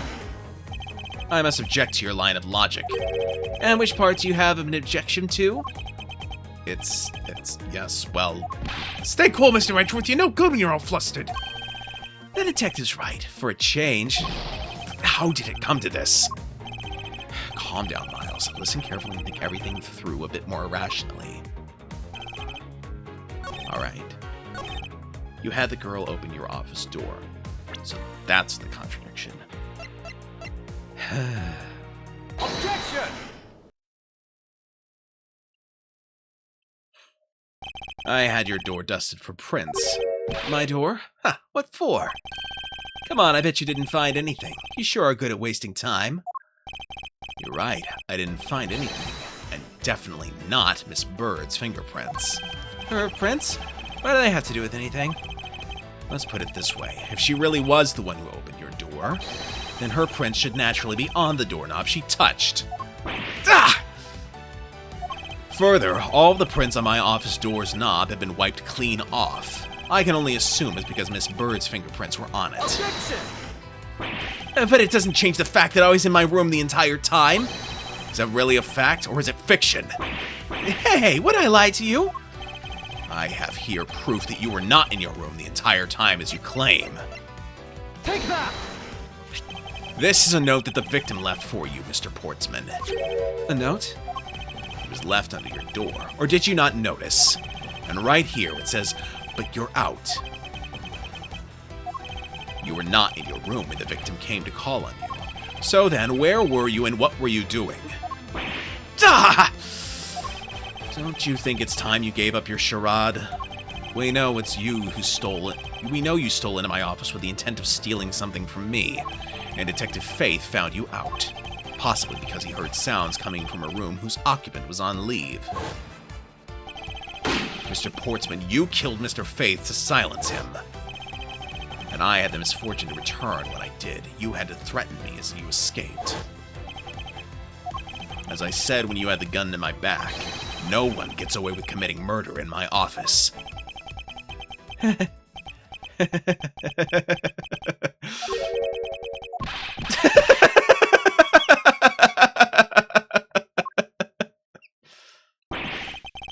just saw it so funny, pal. Well, that look of stiff seriousness on the face of this office finest prosecutor, as he makes a huge mistake in accusing me, is simply too much to bear. There's just nothing else like it in the world. What? Mr. Edgeworth just explained it all, and he even backed it up. You're the murderer. Stop trying to be slippery and just admit to the crime already.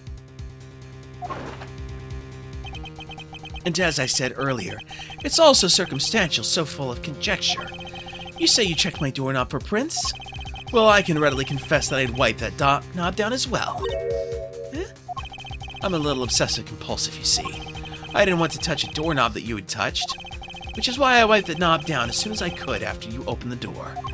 After that, it makes perfect sense that only Jim's and my own prints would be on there. You made that up just now, didn't you? Furthermore, as for the note Jim left for me, do you know exactly when that was? For all we know, he could have left it there before I arrived at the office. Like early evening, for example. Are you saying you failed to notice a note in your doorway? Hey, even geniuses fail at times. I was probably too preoccupied by work-related matters, although that's no excuse. Now that's just a flat-out lie. There's no way you didn't notice a note that size. But you can't prove that, can you? Say something, Mr. Edgeworth. Back me up here. Mr. Portsman makes a good point. I can't prove that he didn't simply overlook it. Besides, I have an airtight alibi. Airtight, you say? I only just realized I had one as we were talking. I guess it would have been better for all of us if I had told you sooner.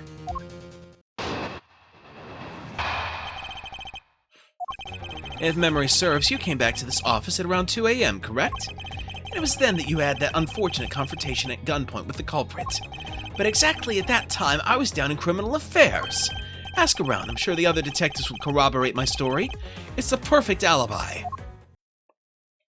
Do you really think it's that perfect? Like I said, I don't care. Ask around all you like, you'll see for yourself.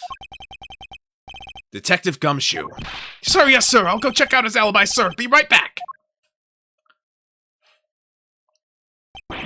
Mr. Edgeworth, sir, I think we're in trouble. It's just like Mr. Portsman said. The guys down in criminal affairs said they saw him around 2 a.m. You see? All the evidence points to him being the culprit, so there must be a contradictory point in his alibi somewhere.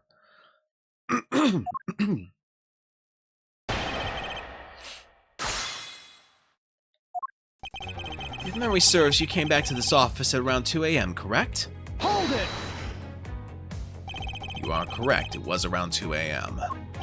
Are you sure? It's really important to me that you're spot on with the time. I remember checking my watch then, and make no mistake, it was 2. Ooh, giving testimony like a pro. Okay, so you came back to your office at 2. And it was then that you had that unfortunate confrontation at gunpoint with the culprit. Hold it!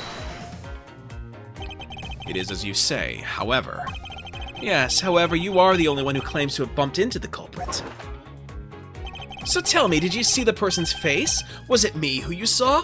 It was pitch black, so I couldn't actually see. Objection! Oh, come now, I'm sure you saw something. Try a little harder, why don't you? I'm beginning to feel like I'm the one being interrogated here. Oh, well, it doesn't matter if you remember or not. It only matters that you ran into the culprit. But at exactly that time, I was down in criminal affairs. Hold it! So you paid the Criminal Affairs Department a visit. Yep, right after I left the prosecutor's building, I headed straight for the precinct. Ask around, I'm sure the other detectives will corroborate my story. It's a perfect alibi. Hold it! Well, we did go and ask around to confirm your testimony. And it was just as I said, right? Yes, sir. A number of detectives said that they saw you at around that time. See, I had the perfect alibi. That's the ace I had in my sleeve. Impossible. He actually does have the perfect alibi. What's wrong? Why all this sudden sullen look on your face? Did you say anything back, Mr. Edgeworth? I think we've reached the end of the line, and it's time to get off this crazy train. You there. Sir. Please escort the young lady out, but remember, be gentle. Maggie! Detective Gumshoe! Is there nothing I can do? There must be a way to turn this situation around. If only I had a clue. Did I miss something that can help me cast doubt on his alibi? I need to calmly think this through one more time, and with logic.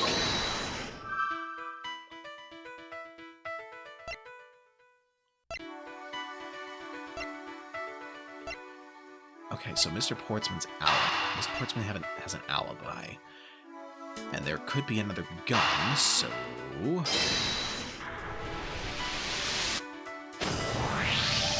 There were 2 bullets left at the scene of the crime. One that robbed Mr. Faith of his life, and one that nearly robbed me of my jacket. However, the murder weapon only shows signs of being fired once, meaning that it is entirely possible that a second gun was used in my office tonight. But seeing as how the killer had to steal Mr. Faith's gun, I doubt that the killer had another gun up their sleeve. Therefore, the second gun could have been the property of an entirely different person.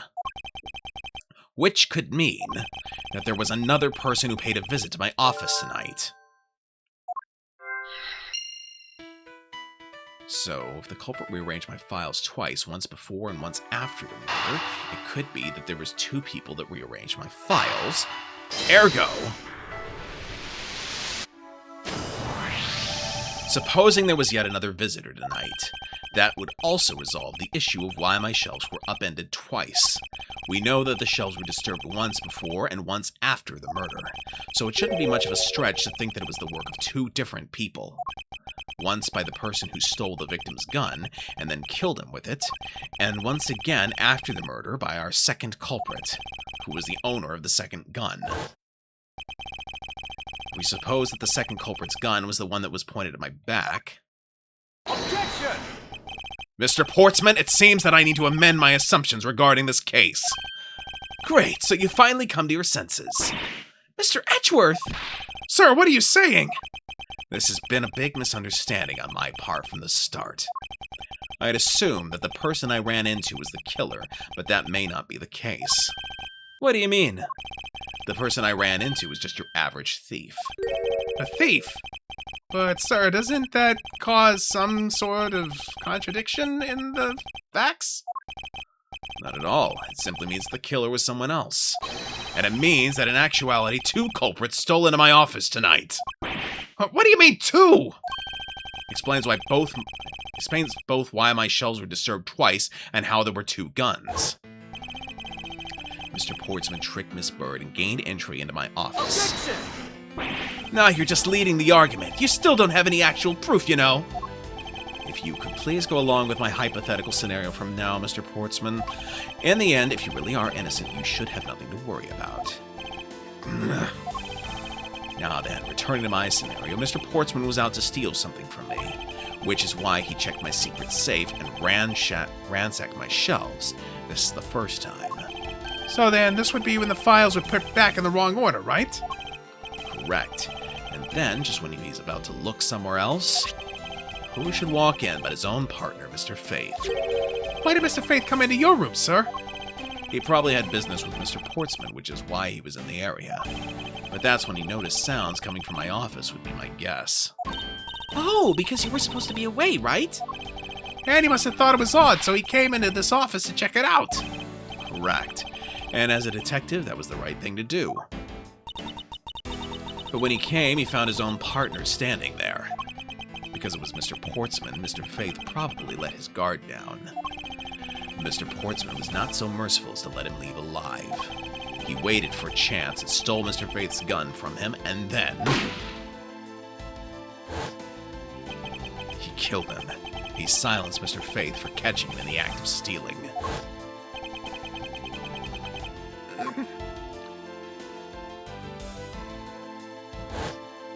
This was the moment in which the first shot was fired, the one that landed in my files.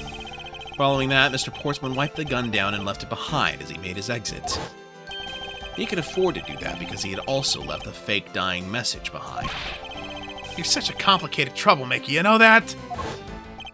Well, if things were as simple as that, then all would be solved. However, there was yet another visitor to my room, and this is where it gets complicated. There was another. Visitor, sir? Yes, and this other person's objective was also to steal something from me. Now then, even after Mr. Portsman left, the door to my office remained unlocked. However, this new visitor had no way of knowing that, and so they stole the master key from the security guard's room, and then entered my room and searched through my shelves. This was the second time they were disturbed, and it seems the thief found their prize. The stolen zero file, right, sir? Correct. Only just as the thief was about to leave with the file, I appeared. The thief then threatened me with their own gun and made their escape. The second bullet was fired during that brief encounter. So the shelves getting messed up twice and 2 bullets. It was all because 2 different people were doing those things at 2 different times. Precisely. So now do you see, Mr. Portsman? The person I met was just a thief, and was not, in fact, Mr. Faith's killer. Your alibi for the time frame in which I ran into the other person is now irrelevant. Because we now know that the murder took place during the first culprit's visit. Objection!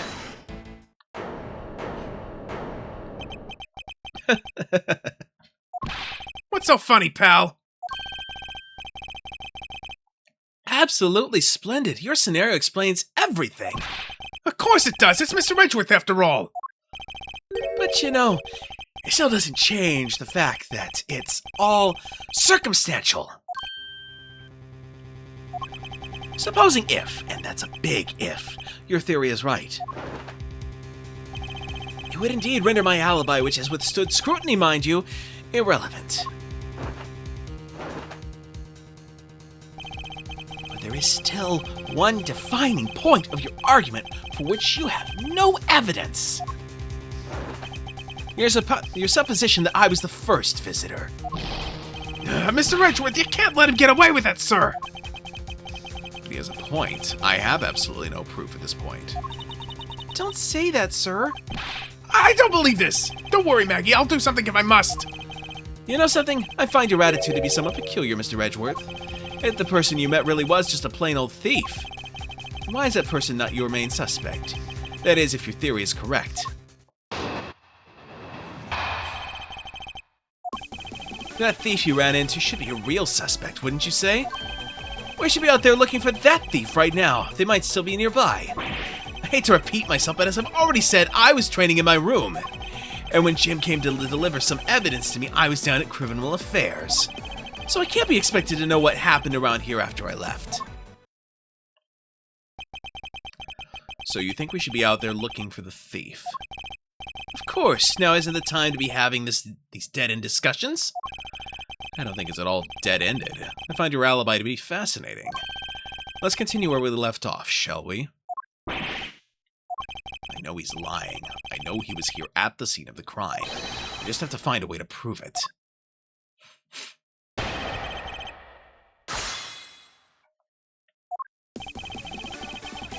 Alright, let's see.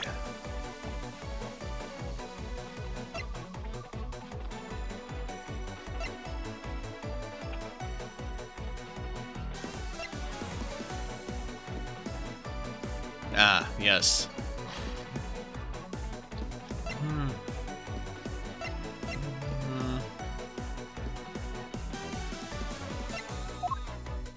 Okay. Let's press. Hold it! Actually, no, I wouldn't. But why not? That's elementary. The dying message, of course. Mr. Faith's killer very clearly left those letters on the spines of those files, and it was after they were on there that the thief stole one of them. You mean the zero files, right? And that's how we also know that the letters themselves were a setup and not from Mr. Faith. If the thief was the killer, do you think that they would try to undermine themselves? Ah! Maybe the killer just didn't think of that either. Yes, that must be it. Maybe, just maybe. We should be out there looking for that thief right now. They might still be nearby. Hold it! Once escaped, I highly doubt a thief would linger nearby. Well, you never know. Maybe they didn't get what they were really after.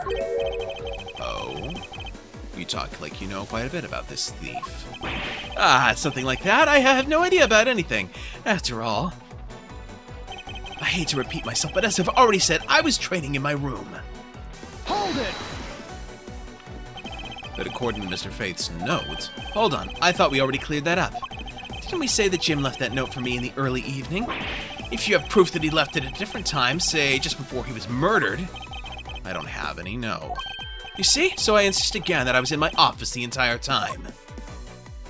And when Jim came to deliver some new evidence to me, I was down at Criminal Affairs. Hold it! Why didn't you go there with Mr. Faith?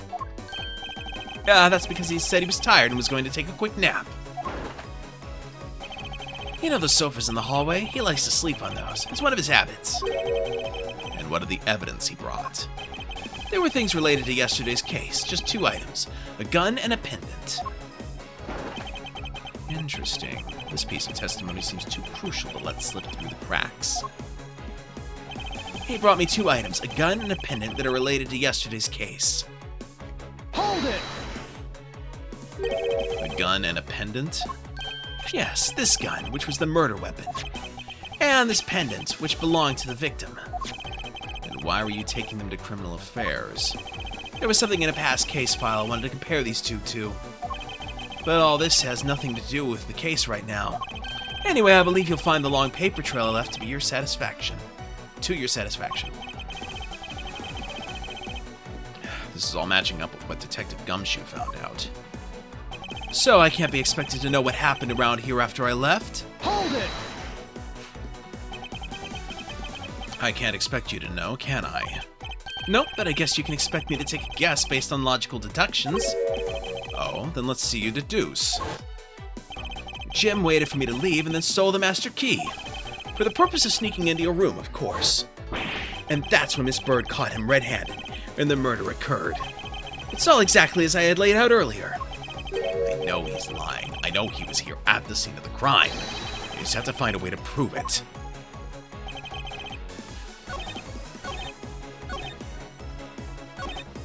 Okay. Gun and pendant.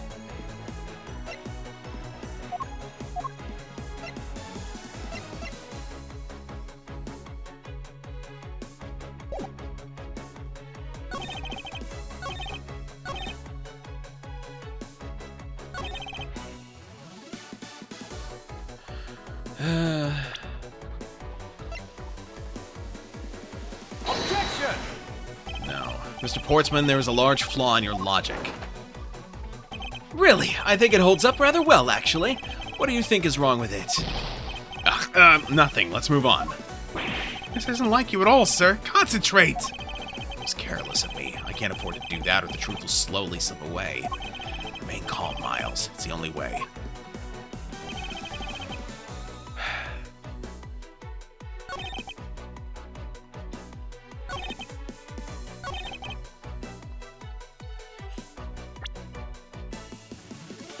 When Jim came to deliver some evidence to you, you were down in criminal affairs, which is how you have the pendant. But you have the pendant from him, but you left the gun behind, so... Objection! No! Dang it! Alright.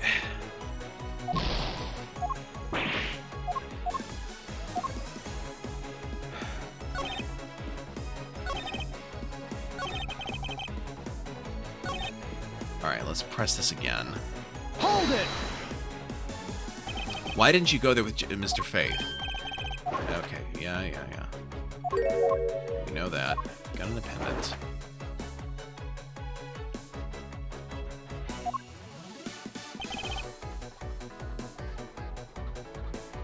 Gun and pendant.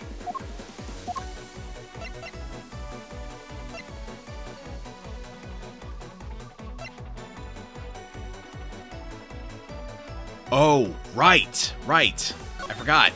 3 pieces of evidence. Objection! Only 2 pieces. I believe the proper phrase here is, you fail.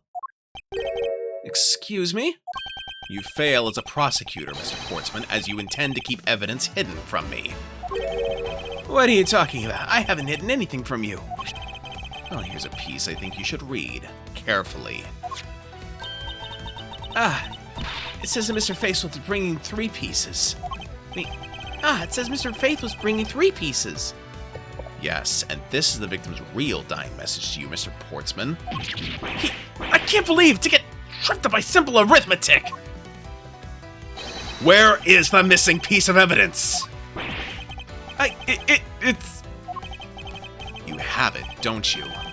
Only the guilty would make such a face. Detective Gumshoe. You don't have to say it, sir. I'll pat the guy down from head to toe.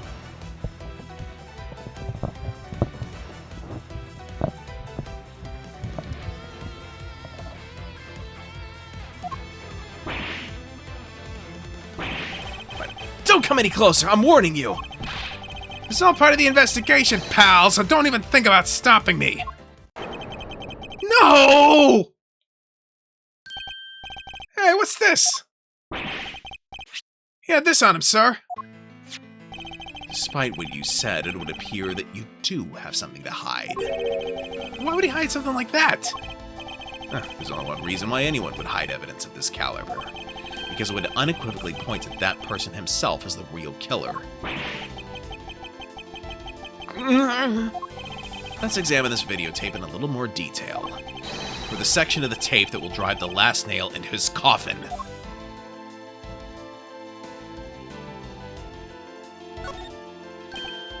Ugh, that's blood, isn't it? Yes, and I believe this is what the good prosecutor was trying to hide from us. This blood is still fresh. You mean this might be Detective Faith's blood? No! You've got it all wrong! No amount of denial can save you. We have but to run a blood test to find the truth. You told us that you had received evidence from the victim earlier. Now you will tell us when and how did the victim's blood find its way onto this video. Yeah, it's totally suspicious. Was it at the moment of his death? Did Detective Faith have this videotape on his personage when you killed him? You know very well there's no way to prove that! Not even if we were to examine this tape for fingerprints. If I had to take a guess, I'd say that the only ones on here would belong to the murderous you and Mr. Faith. No, impossible!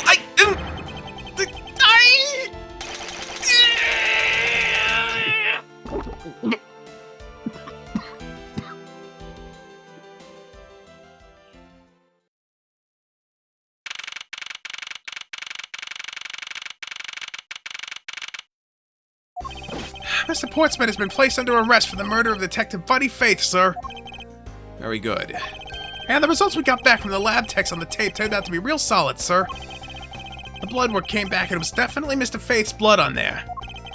And as a bonus, they were also able to lift a few of Mr. Faith's fingerprints as well. Thank you so very much, Mr. Edgeworth.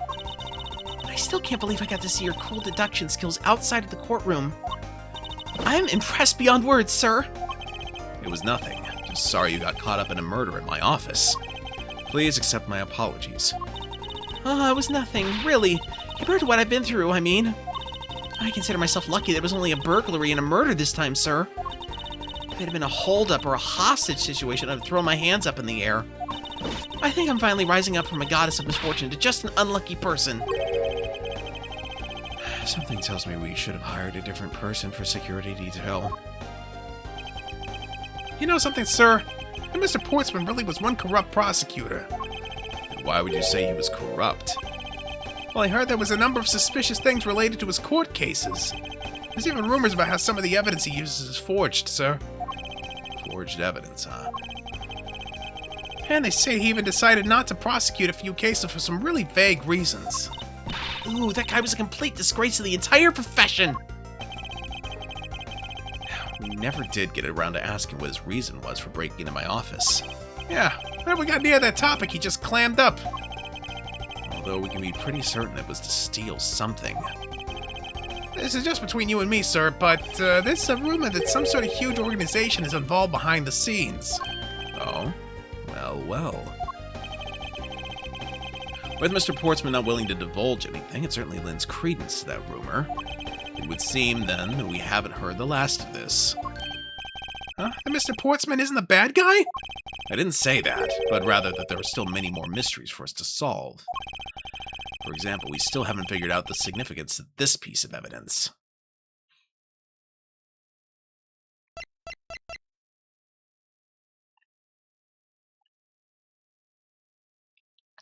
Take that!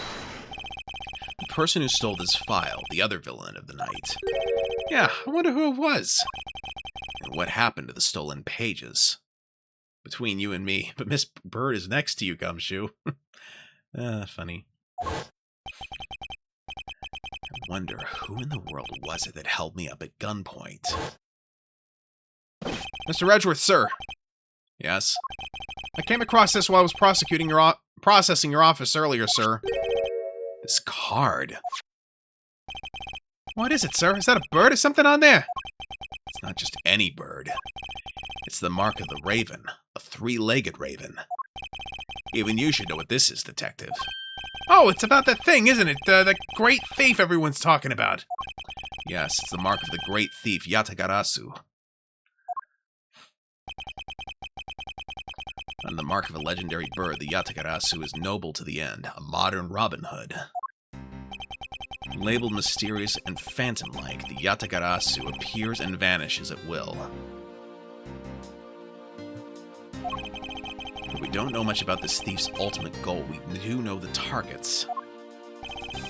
The Yatagarasu likes to find and make public evidence of corrupt dealings of all sorts. The theft is always performed in silence and always with perfection. Once a target is chosen, no dramatic calling card or announcement is sent forth. Instead, the chosen corporation is infiltrated without even the target noticing. Some days later, the evidence that was found is sent out to the mass media, along with this single card. Although it has been a while since the Yatagarasu's last appearance. Hey, Mr. Edgeworth, look, something's written on the back. What? Let me see. It's the location of where the thief put the stolen files. So the person who stole the contents of the file was the Yatagarasu?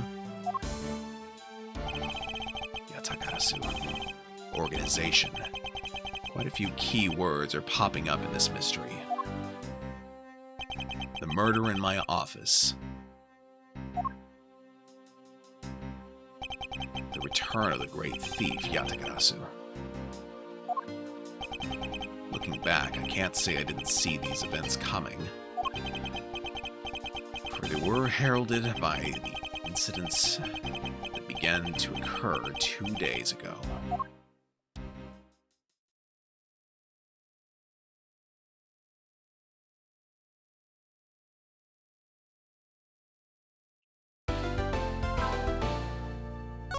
All right.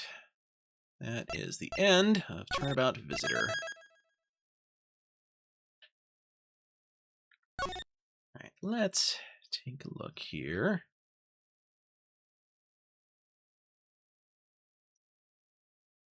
One moment.